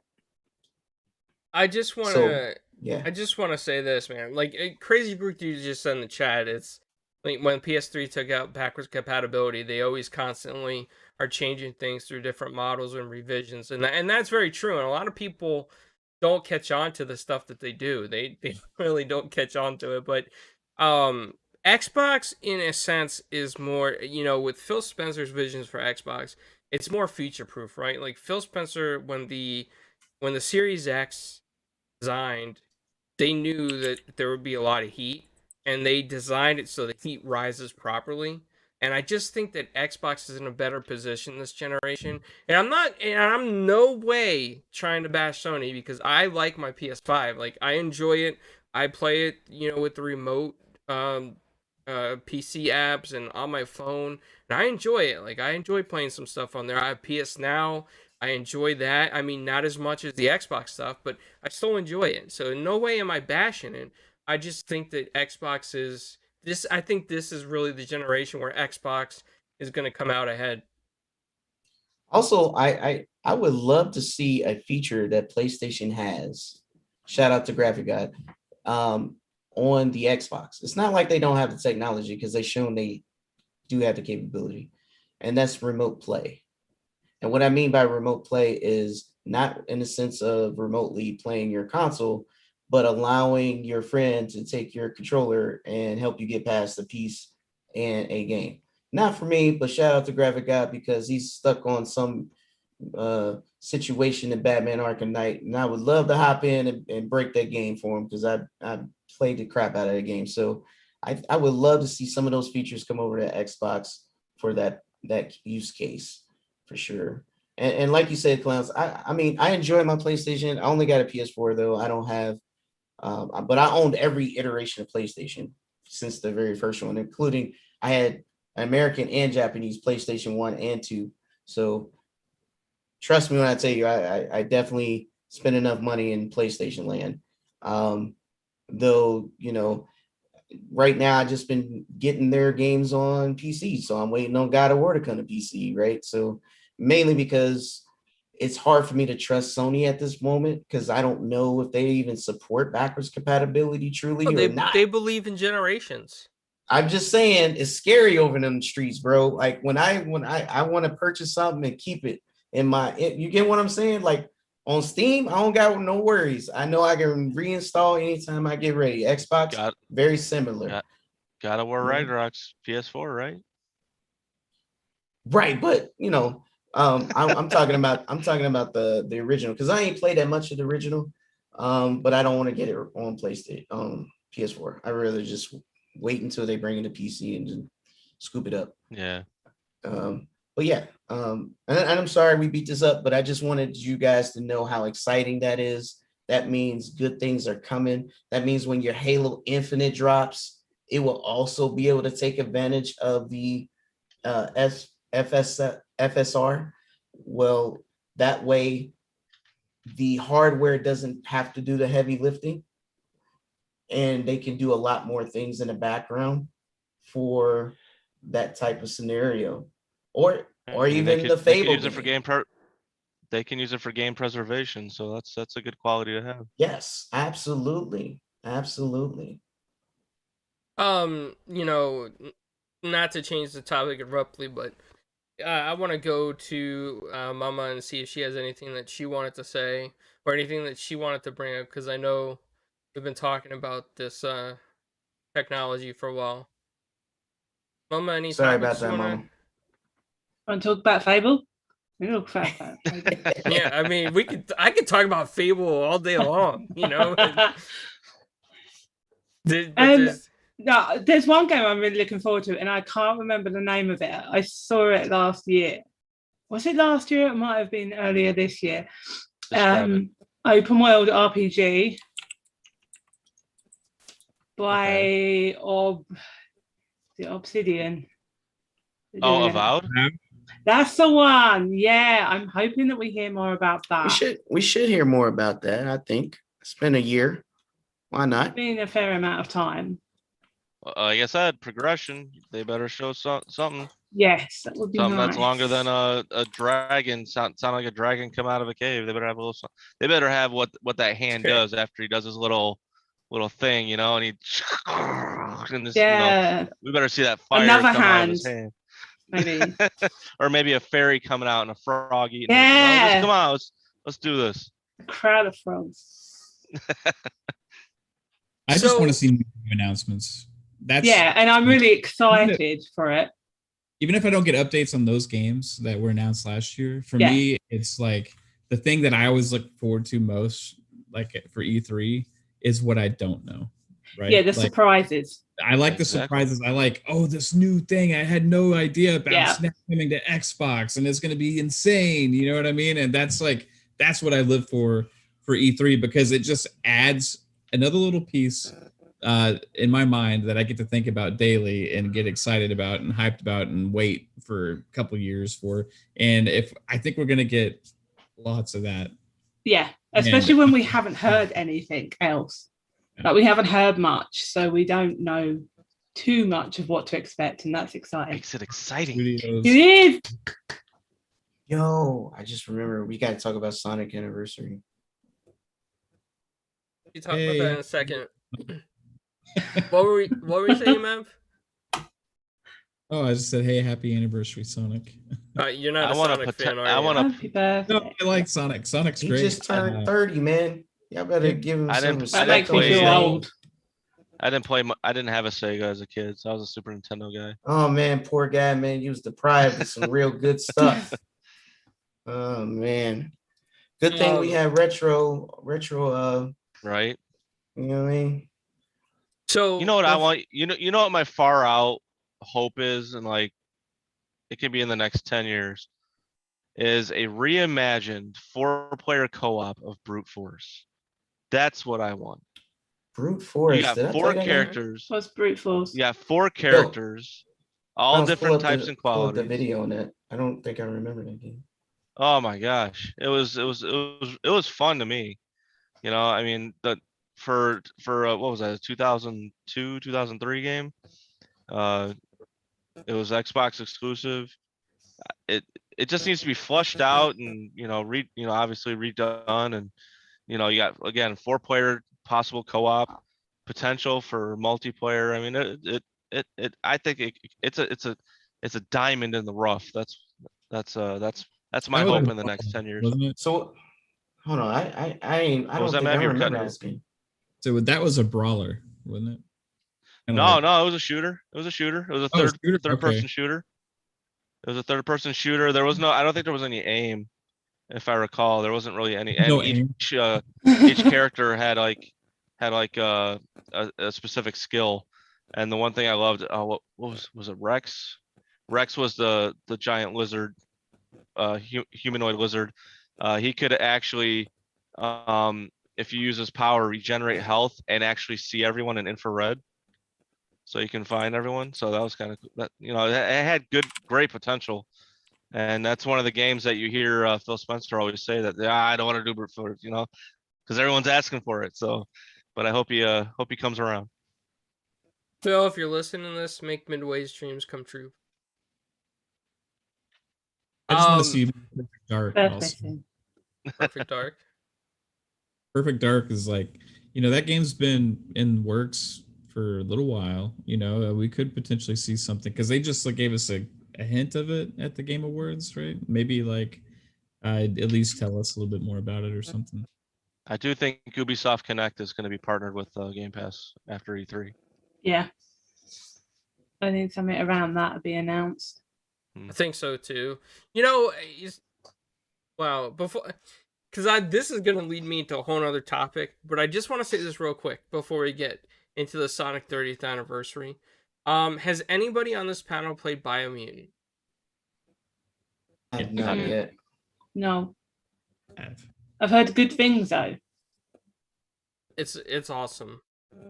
I've heard better things from the players than the people reviewing it.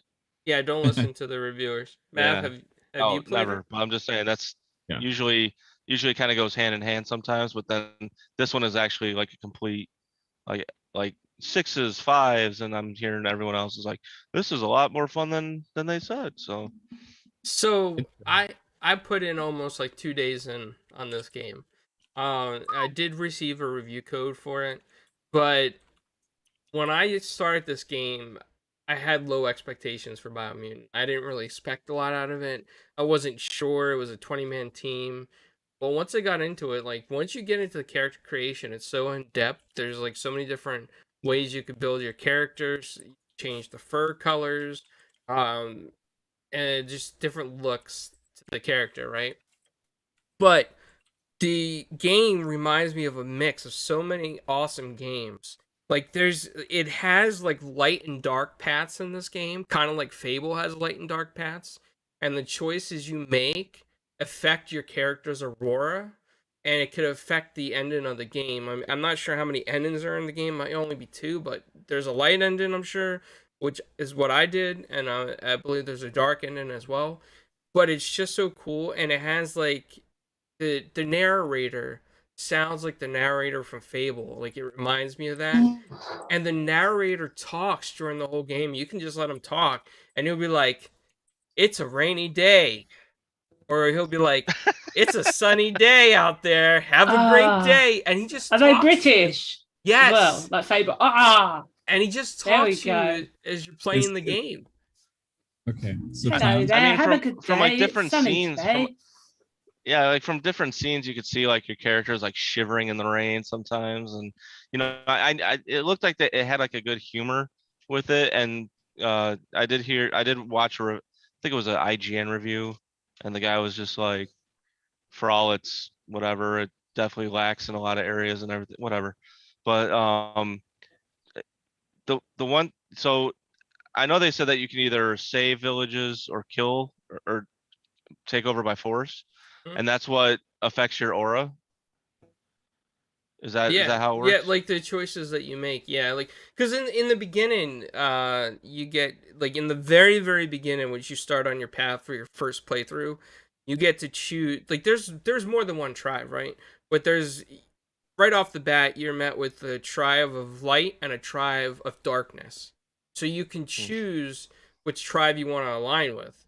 And one tribe is all about like destruction and destroying things and letting the weak die and then the strong survive and let darkness take over. And the light side is That's like, terrible. yeah, the light side is like, hey, save everybody. I'm your light person, you know? And it's like and then every time you make a decision, the light and dark characters on your shoulders, they fight with each other. They're like, "Oh, you're gonna listen to the light guy again?" The light guy's like, "Oh, shut up!" and like takes a shovel, hits the dark guy. So there's a lot of fun with this, right? Like it's just fun. And some of the complaints were that the game was like repetitive in certain areas, but here's the thing with this, right? The world is so big and it's so open. By the time you get to the next repetitive area, you kind of enjoy it all over again because it wasn't like repetitive to repetitive to repetitive. You're like going around the world, it's vibrant, it's colorful. There's rivers, there's toxic areas or different biomes as well, like radioactive. There's hypoxia. There's like all different kinds of stuff that just is really into this game. And then there's all these different characters you can meet and do side missions for. And then sometimes you'll come across villages that might be destroyed. You can help them out, or you can just leave them alone. I mean, it's up to you. But like, it's just, I'm telling you guys, this is a really good game. And I beat it, and I'm going through New Game Plus now to choose the dark side. I honestly, in my honest opinion about this game, would give it a 9 out of 10. And that I'm being very honest because I played this thing nonstop for like 2 days straight and I just couldn't put it down. Like it's all I thought about. It's like one of those games, like once you get sucked in, and if you like Fable, you're gonna like this game. This is how this is. What's your character look like? He is a commando. You gotta tweet a photo. Yeah, I will. I will. I'll send that out. And also, there's a crafting system in this game that's really cool. And I didn't know about the crafting system until I got way late in the game. And by that time, I had acquired so many unique and legendary pieces that I built this gun. It was called like the super nail shooter or something, nail spiker. And I just go up to enemies and I get like one shot. Like enemies, it's crazy. This gun is so powerful because I hoarded all the crafting supplies this whole time throughout the whole game because I didn't know how to use them. So it's fun like that, man. It's so cool and it's got a message in there too about like the environment and the way the world is at the same time, but it's awesome. But I know that you guys probably want to talk about Sonic's 30th anniversary after that Biomutant speech. So I want to talk about Biomutant. do you have any questions about it since you haven't played it? No, I've been playing it, man. Oh, you are? You haven't? Yeah, I've been playing. I'm not as deep into it as you. I'm going after Jumbo, the Jumbo guy now.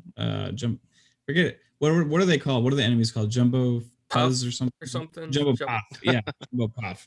So I'm in the mech, and I'm on my way there to fight the guy. Is it just single player or is it a co-op game? Single player. Canopy. Yeah. Single player. It's a great game.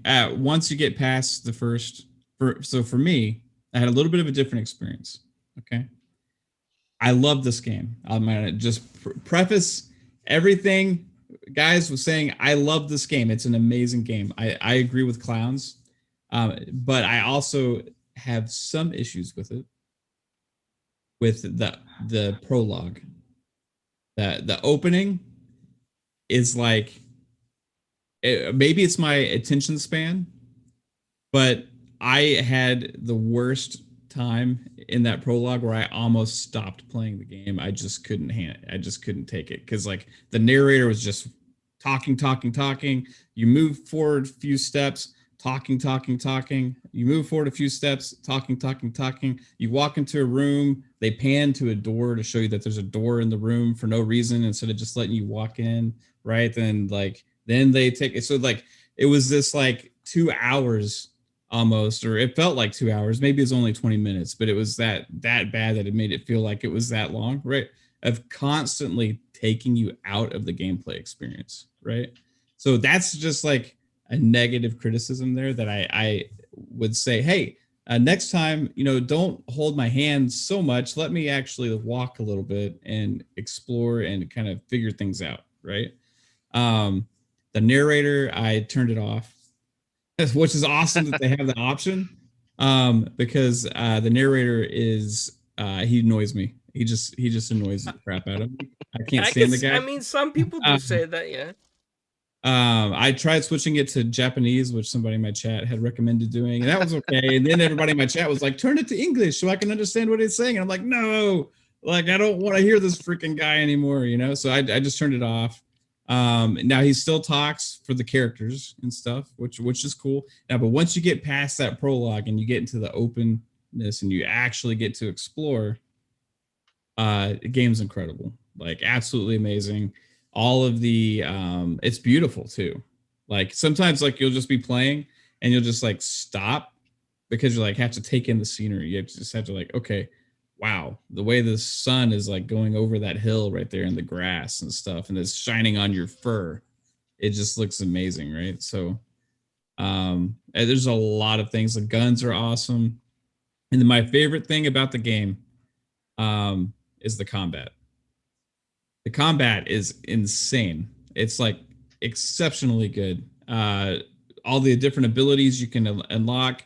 The thing is like criticizing Marvel's Avengers for before and not really feeling like you're getting more powerful. Like this game, you unlock these abilities that completely change the gameplay experience for you, right? You can play with different techniques and styles now because you unlock something new. And that's what RPGs should do. That's what those kind of games should do. So they just nailed so many aspects of the game. They got to work on a few things, like, it's a small team, right? Like, I think they're given some options based on feedback to help with some of that stuff that I complained about with that. And, but if anybody's like me and you're having trouble, like getting through that first hour, and you don't judge the game based on that, right? You got to get through that to get to the good stuff for me anyway. And also Clowns DS, the character creation was amazing as well. I like that they used like the round slider option to easily quickly change between things instead of like a typical drop down or like moving over like thing. You know, you can just move the stick and just see how it changes your character. I love that. So hey, Biomutant guys, great job. Highly recommend the game. Everybody should check it out if you like RPGs. Yeah, I was gonna check that game out, but I didn't get a chance to. But I did. I was like, oh, here's Maneater on Game Pass. I didn't pick this up, and then I sat there and Clowns know I sat there and played it for 7 hours, and not only did I beat the game, I completed 1,000. I enjoyed that game. It's insane.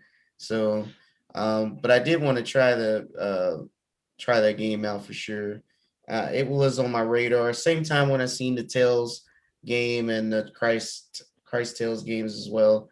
I seen the Biomutant, but again, it got pushed back, to this year. So I definitely had my eye on it. So I wanted to check it out for sure. I think it'll be in Game Pass in 2 to 3 months. What do you think? I'd love it if it was. I mean, it's possible. Yeah, I mean, it could be. You never know with Microsoft these days. They are putting some bangers in there. I had to use the word bangers. I know a lot of people said stop using Bangers. the word, but I want to use it. Yeah. So I know that PK is really excited about Sonic's anniversary, and if he could be any character in the game, he probably would be Tails, as I could be Sonic. Oh Lord. Yeah. We had a long conversation the other day about that fighting game that You know what? Since you mentioned that, could you show that to everybody so everybody can see? Can you do that? I gave you a link to it, right? The little thing I put together. I don't know if I could bring it up right now. I think it might mess up the Crash OBS. something. Yeah. Man, that would be awesome. You guys would listen. The reason why this is special, of course, one, there's a lot of hints. I don't know if you guys watched the Sonic anniversary stream or nothing, but there were so many hints in that. It was ridiculous. Okay. Not only are they detaching Sonic Colors from the Wii and bringing it to all consoles, not just bringing it, but improving the frame rate from 30 to 60 and sometimes 120, possibly. Better graphic fidelity, controls, etc. Adding new stuff to it, but it's coming to all consoles.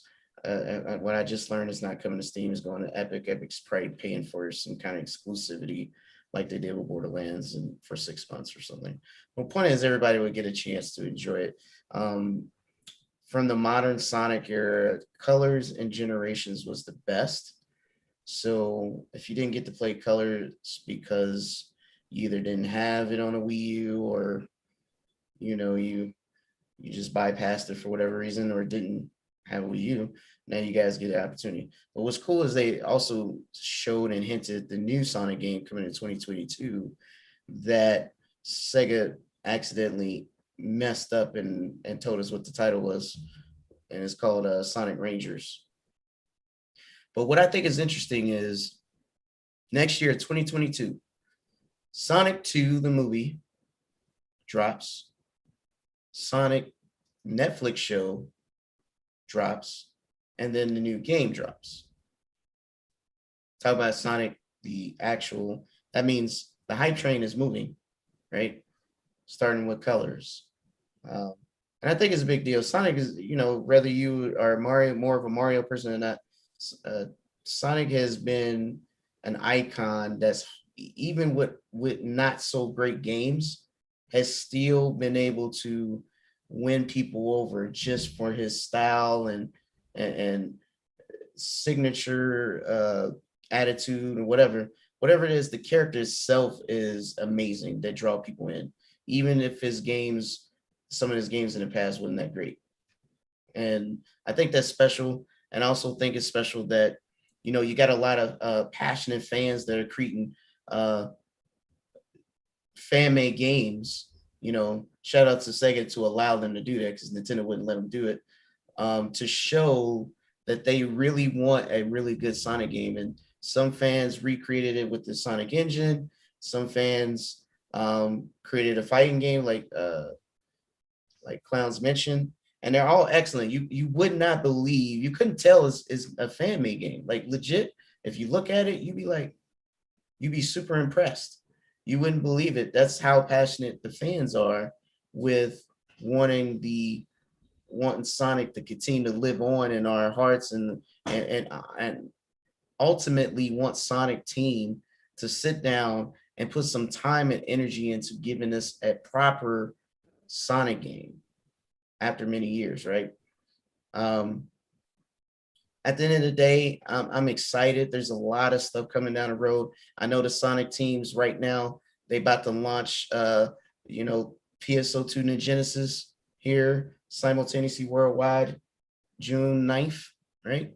So the Sonic team's been working hard, but, you know, we starting to see some of the fruits of their labor, starting with PSO. So hopefully Sonic also, if you guys haven't seen it, I encourage you to go watch at least the trailers. I mean, it looks great. They did a great job to basically, and just so you know, the current Sonic Colors is an Xbox One and PS4 version, but the series versions will come shortly after, is what they promised. So there will be some enhanced versions of the game to come. Of course, smart delivery to give it to us for free for you guys. Of course, I feel bad for Midway because he never got to place any Sonic games, so he don't really have nothing to compare it to. So I mean, I when 360 had arcade, I bought a couple of the Sonic games, but I guess I don't know, man. I just you know, I was already in my late 20s playing Sonic. You know, just I'm glad that he hit you the way he did, because you know that's what games are about, and I'm glad that character means so much to you. yeah, man. I mean, I don't, like I said, I think we talked about it the other day, Clowns. I don't know if it's me just being addicted to adrenaline or fast action or any of that stuff, but it's something about being able to just run through a stage and have lightning quick movements to navigate through the obstacles without dying. You know what I mean? It's just something awesome to me. You know what I mean? It probably keeps you busy, to be honest, because you're always looking for that next thing real quick. And in that game, you're always moving super fast. So you know what I mean? It's like one thing to the next thing to the next thing to the next thing. You don't have to focus in particular on one thing. So I think that's why a lot of people like Sonic. That's the challenge of Sonic. I mean, when I was younger, I was really good at Sonic games, but now that I've gotten older, my hand-eye coordination has gotten worse. So Sonic ends up dead half the time through some of those levels, especially water levels. He dies. I swear them games have got harder as I've Yes. gotten older. Like, I don't ever remember them being that difficult when I was younger. I think the original was the I'm hardest playing it one. now. I can't even get past the second level. I'm like, what's this about? I finished That's this how when they I was a made kid. games long back then, with difficulty, right? Like there was Yeah. no, like, that's how they made them replayable. That's what we had. So I don't think we thought of it like that back then. Now we're just used to these experiences that kind of guide you through to the end. Mhm. You know what I mean? And then when Yeah. you meet a challenge, like, what am I? I'm dying often. What's Yeah, this? I know, right? Like, But I'm what not is this? dying. Do I suck at video games now all of a sudden? Yeah, no, that's what I felt like. I was We like, died when we were kids too, and learned from it, and then got better. It's just we don't have as much patience as we did back then. We really don't. You can do rewind in the Sega collection too. There, Flemish. Do they have like a Sega Genius. collection on Xbox though? Yeah, they sure do. And I would recommend anybody to get that over just buying the game separately, because it has all of them in it. I got it on Steam. Is it on, I don't think it's on the Series X. I think it's on the Yes. 360. No, it's I got a couple it's on the store Segas. right now. I just seen it. You can go get it right now. I got a few Sega collections. I think one is Sonic. I got Golden Axe, and I also have Streets of Rage collection Yeah, too. So the one on the store has all three Sonic, Streets of Rage, and a couple other games in it. Do y'all have Sonic Mania? Have y'all played that? I have Sonic Mania.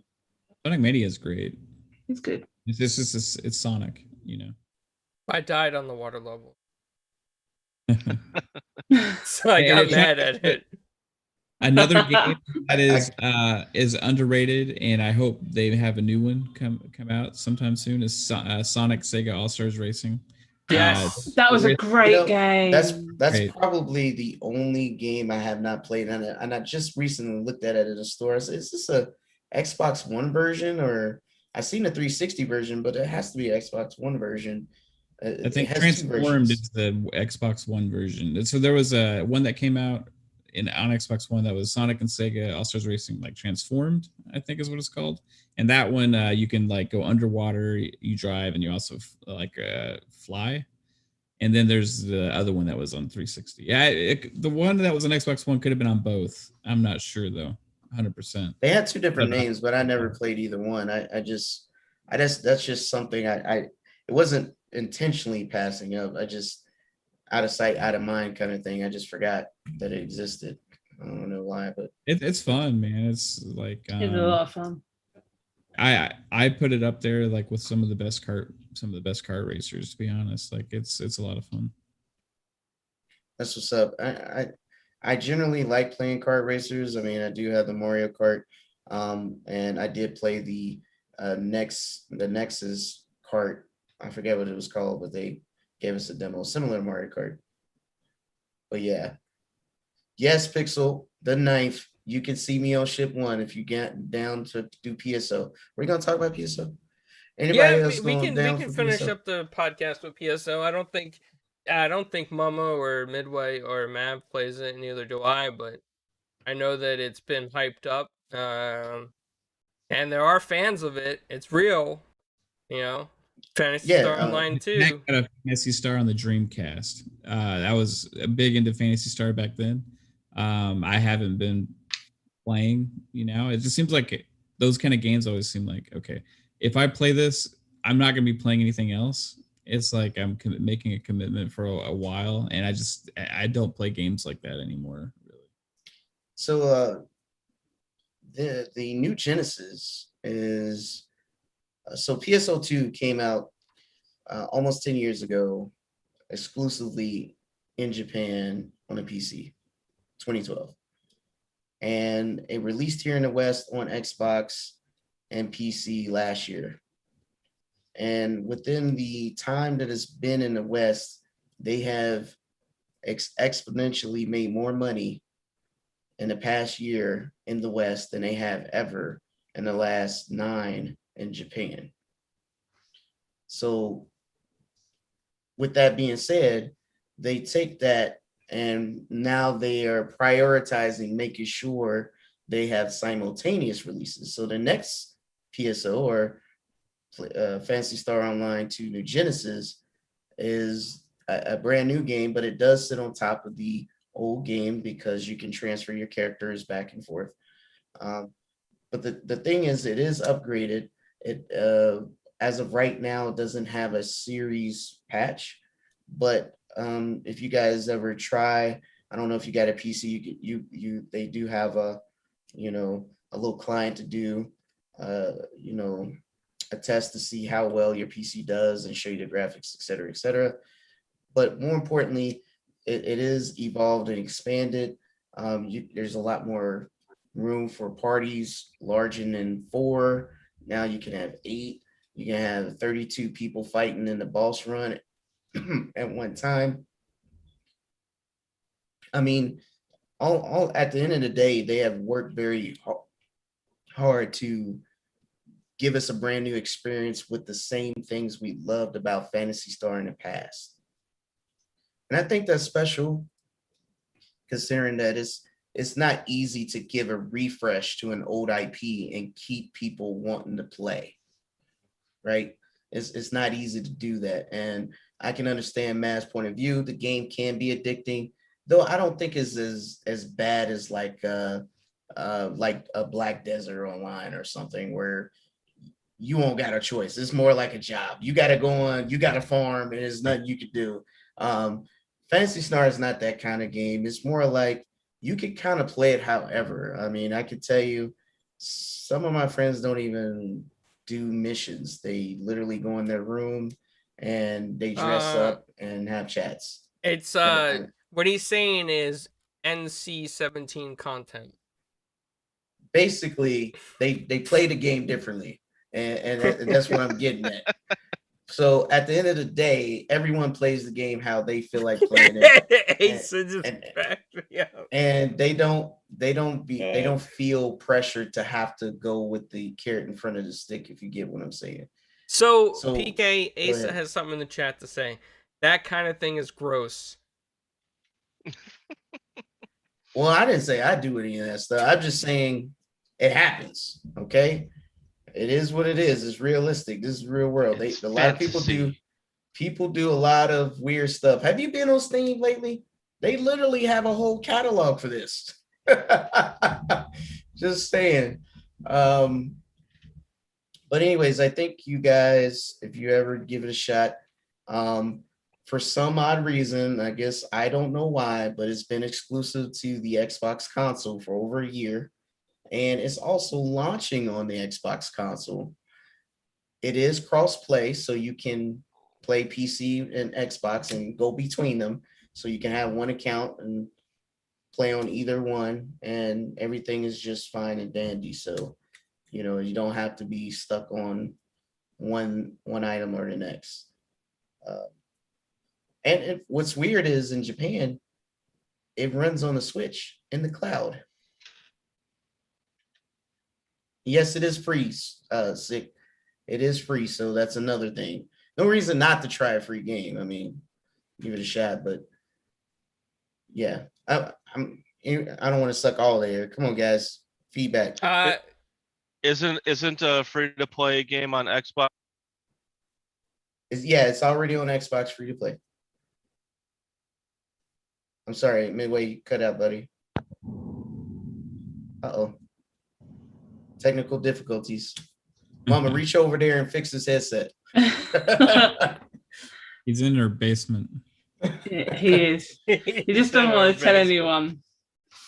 I've got the key. Oh my lord. The key to the cellar. Key to the cellar. Yeah, I'm gonna give it a try for sure. I checked out Fantasy Star Online 2 when it came to Xbox because I was excited because I played the Dreamcast one, right? But it just like felt kind of old. And well, I mean, it is an old game. Yeah. So like, I was like, okay, I would have really enjoyed this 6 years ago, probably, right? But I think this one is potential to get its hooks in me. We'll see. Yeah, I'm gonna give it a shot. I'm gonna play it online, see if I can get some friends together to check it out with me, and we'll give it a go. You know, I loved Fantasy Star back in the day, so. Yeah, I think it's super special too, the fact that for some odd reason it's only on Xbox and no one's talking about that. The fact that this game, as large as it is, that made all this money, is only on Xbox and I'm PC. gonna say 2 words here, and the reason why people are not focused on it is because PlayStation has Genshin Impact. But Genshin Impact is a mobile game. That's not yes, you can play it on your phone. I don't see that as a win. It's okay that you don't like Genshin Impact, PK. It's okay. Hey, I get it, but I just if it was if it was Blue Protocol, and if you guys don't know what that is, quickly do a Google search. Blue Protocol, that would be different. That would be a whole different conversation. But Genshin Impact, no, I'm good. I don't like pay to win situations. That's terrible. Genshin Impact was banned in Belgium for loot boxes. Yeah, because you pay to win is a gotcha. If you want a special character or super powerful weapon, you got to pay for it. Well, do you know what you're buying ahead of time though in the game? No. You just got to spend a bunch of money until you get it. If he Nice. Well, is. according to EA, that's not gambling. So it's ultimate know- team fantasy. I see kind of like a mixed message here, PK.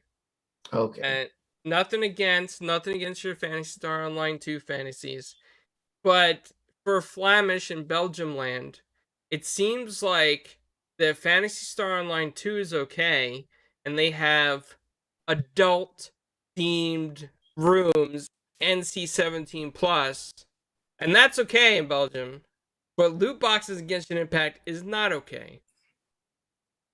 It's a pay to win system. We talked about this, Klaus. If you want to pay for was it cosmetics, that doesn't matter. If Halo has cosmetics, Gears has, I don't care what has cosmetics. If you want to spend the money, you don't have to, you don't need it.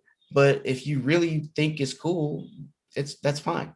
But if you really need a stronger character or weapon or something, and you're buying into this gotcha to get it, that is kind of like gambling, is it not?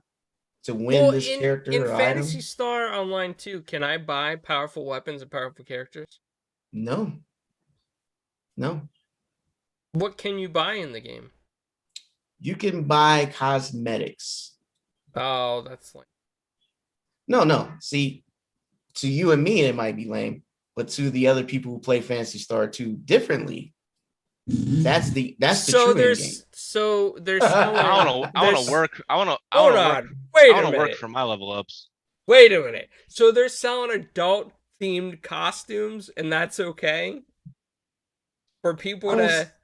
I won't say that. What they do is they get the accessories and all that, and then they do some wizardry to make it look adult themed. I don't know how to explain it. Wizardry.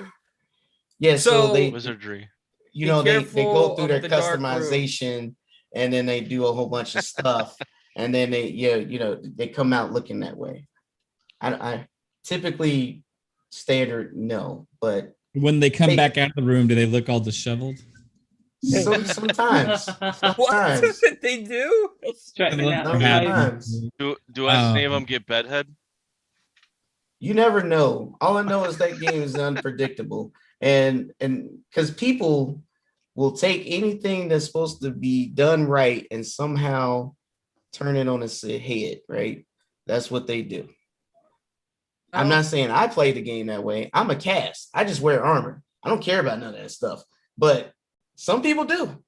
Some people like to, be how you say blessed in certain areas and come out looking a certain kind of way. I mean, that's how they play the game. I guess people did that in World of Warcraft, right? I guess so. Why not? Oh man. Just saying.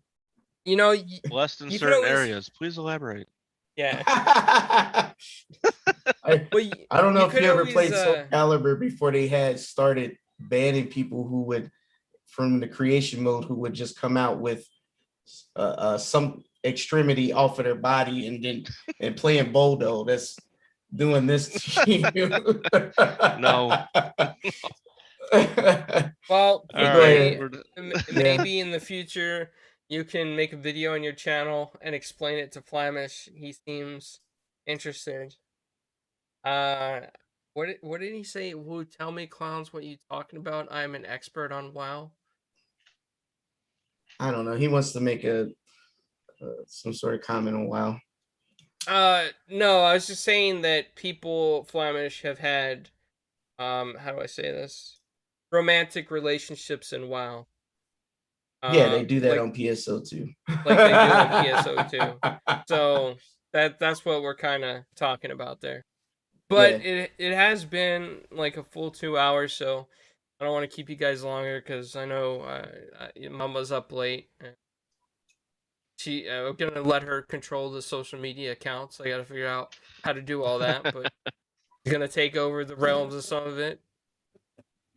Mama, you're midway. Get on PSO2.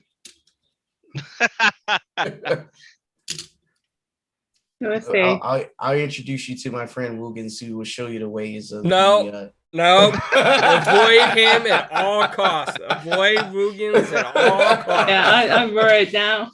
Yes. He's Rubin. Introduce Flamish to that side of PSO2. Introduce Flamish to that side. That would be okay. I don't even think that would be okay. that is a challenge. I'm good. So I'm gonna start all the way to my right on the panel, all the way over that way. So that would be Mav, aka Fun Speculation. So, Matt, where can people find you, man? Hey, fun show today, guys. Find me on Twitter at Fun Speculation. Also YouTube, Fun Speculation with Xbox Ultimate Podcast on Friday nights at 9 p.m. Eastern. Usually Fun Pop Podcast Thursday nights at 10:30 p.m. Eastern, although we are taking a break. I got too much going on for E3 stuff I'm trying to do for the channel and everything with Xbox Ultimate and all these other things. So look for Fun Pop to come back after E3. And we may end up changing the day and time of that. So stay tuned on Twitter for any updates on when that may be. But yeah, again, fun times. And also on, I think, well, I'll save that just in case I'm wrong. All right, that's it. I was gonna say something, but I was like, I don't know if I should, so I'll just. No, you can say it, man. I shouldn't. Now. Why? Are we putting you on the spot now? I don't know if it's official. Oh, come on. Oh, man. You can't not say anything now. Yeah, you can't. Like, I was going to say It's something, not that but I'm serious. not going to say it now. You just can't say that and walk No, away. you've got to say now. No, it's nothing big. It's not that serious. I just can't. I don't want to say something and put my words into somebody else's mouth. Have you? Okay. Can we guess? We're gonna guess. So we can guess. Can we play a guessing game? Can we guess? Did you join or start another podcast on the side?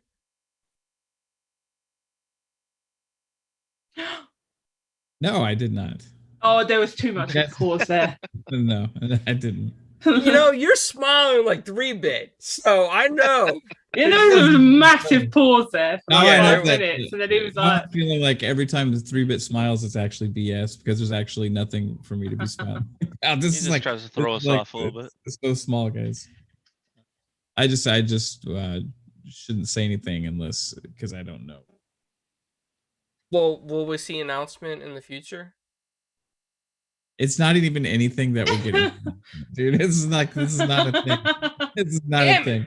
I was just gonna be a little plug, and I was like, wait, I can't say because it's not my place. So. Oh, I was getting excited, man. I'm sorry. I have a bad habit of getting people's excited and then letting them down.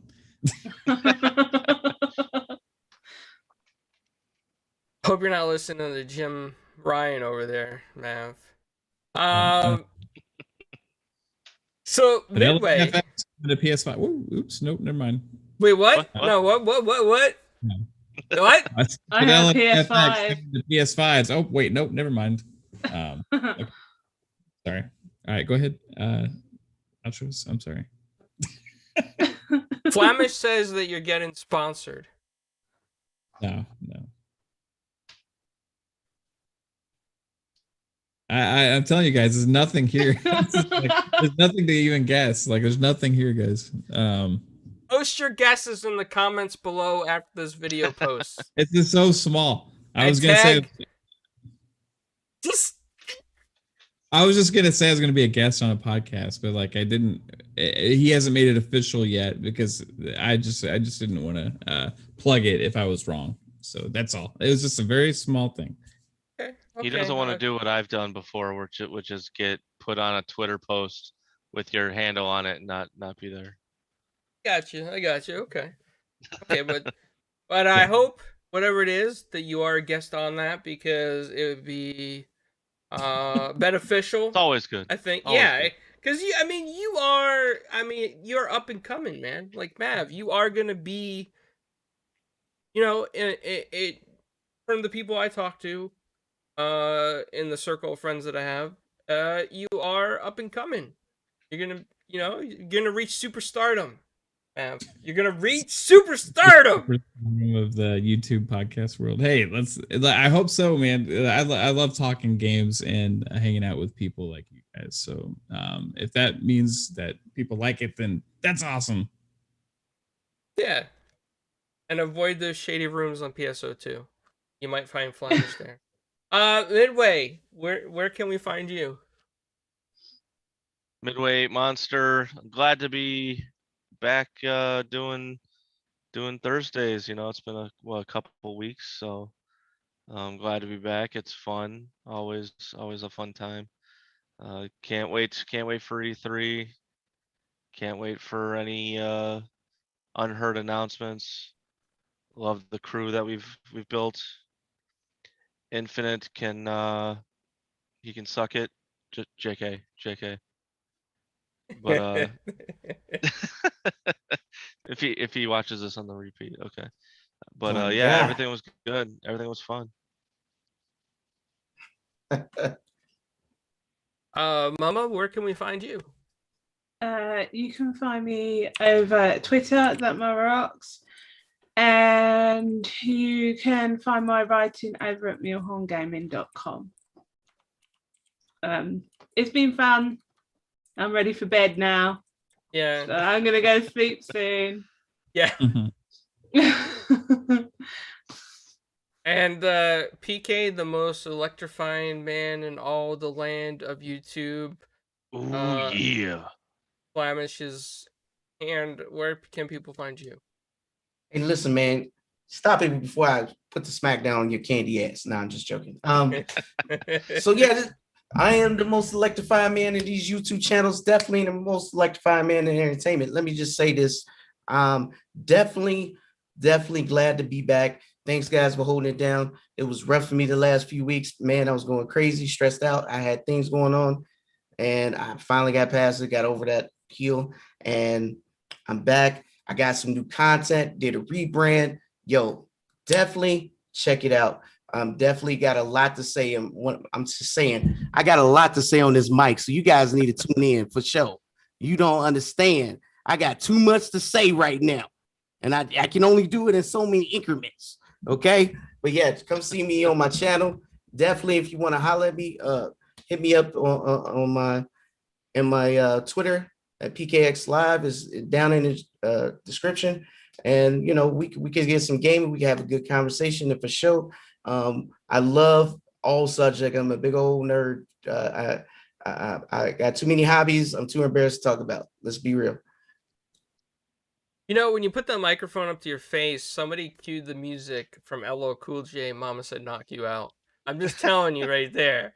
Like, you know, remember where he grabbed the mic in the ring and he was like rapping to it? Yeah. I'm sure somebody, Flemish probably did. Yeah. Probably gonna make a gif of that or something. So everybody else out there, you can find me on 4GQ TV. And we've been doing interviews still. We just had Derek Robertson on, who is, and I got to get this correct because he's an awesome guy and he's very talented, he's very creative, but he's the co-creator of Happy, which was also a TV show. He's the co-creator of Trans Metropolitan, which he's still working on. He's working on Legends of the Dark Knight Infinite.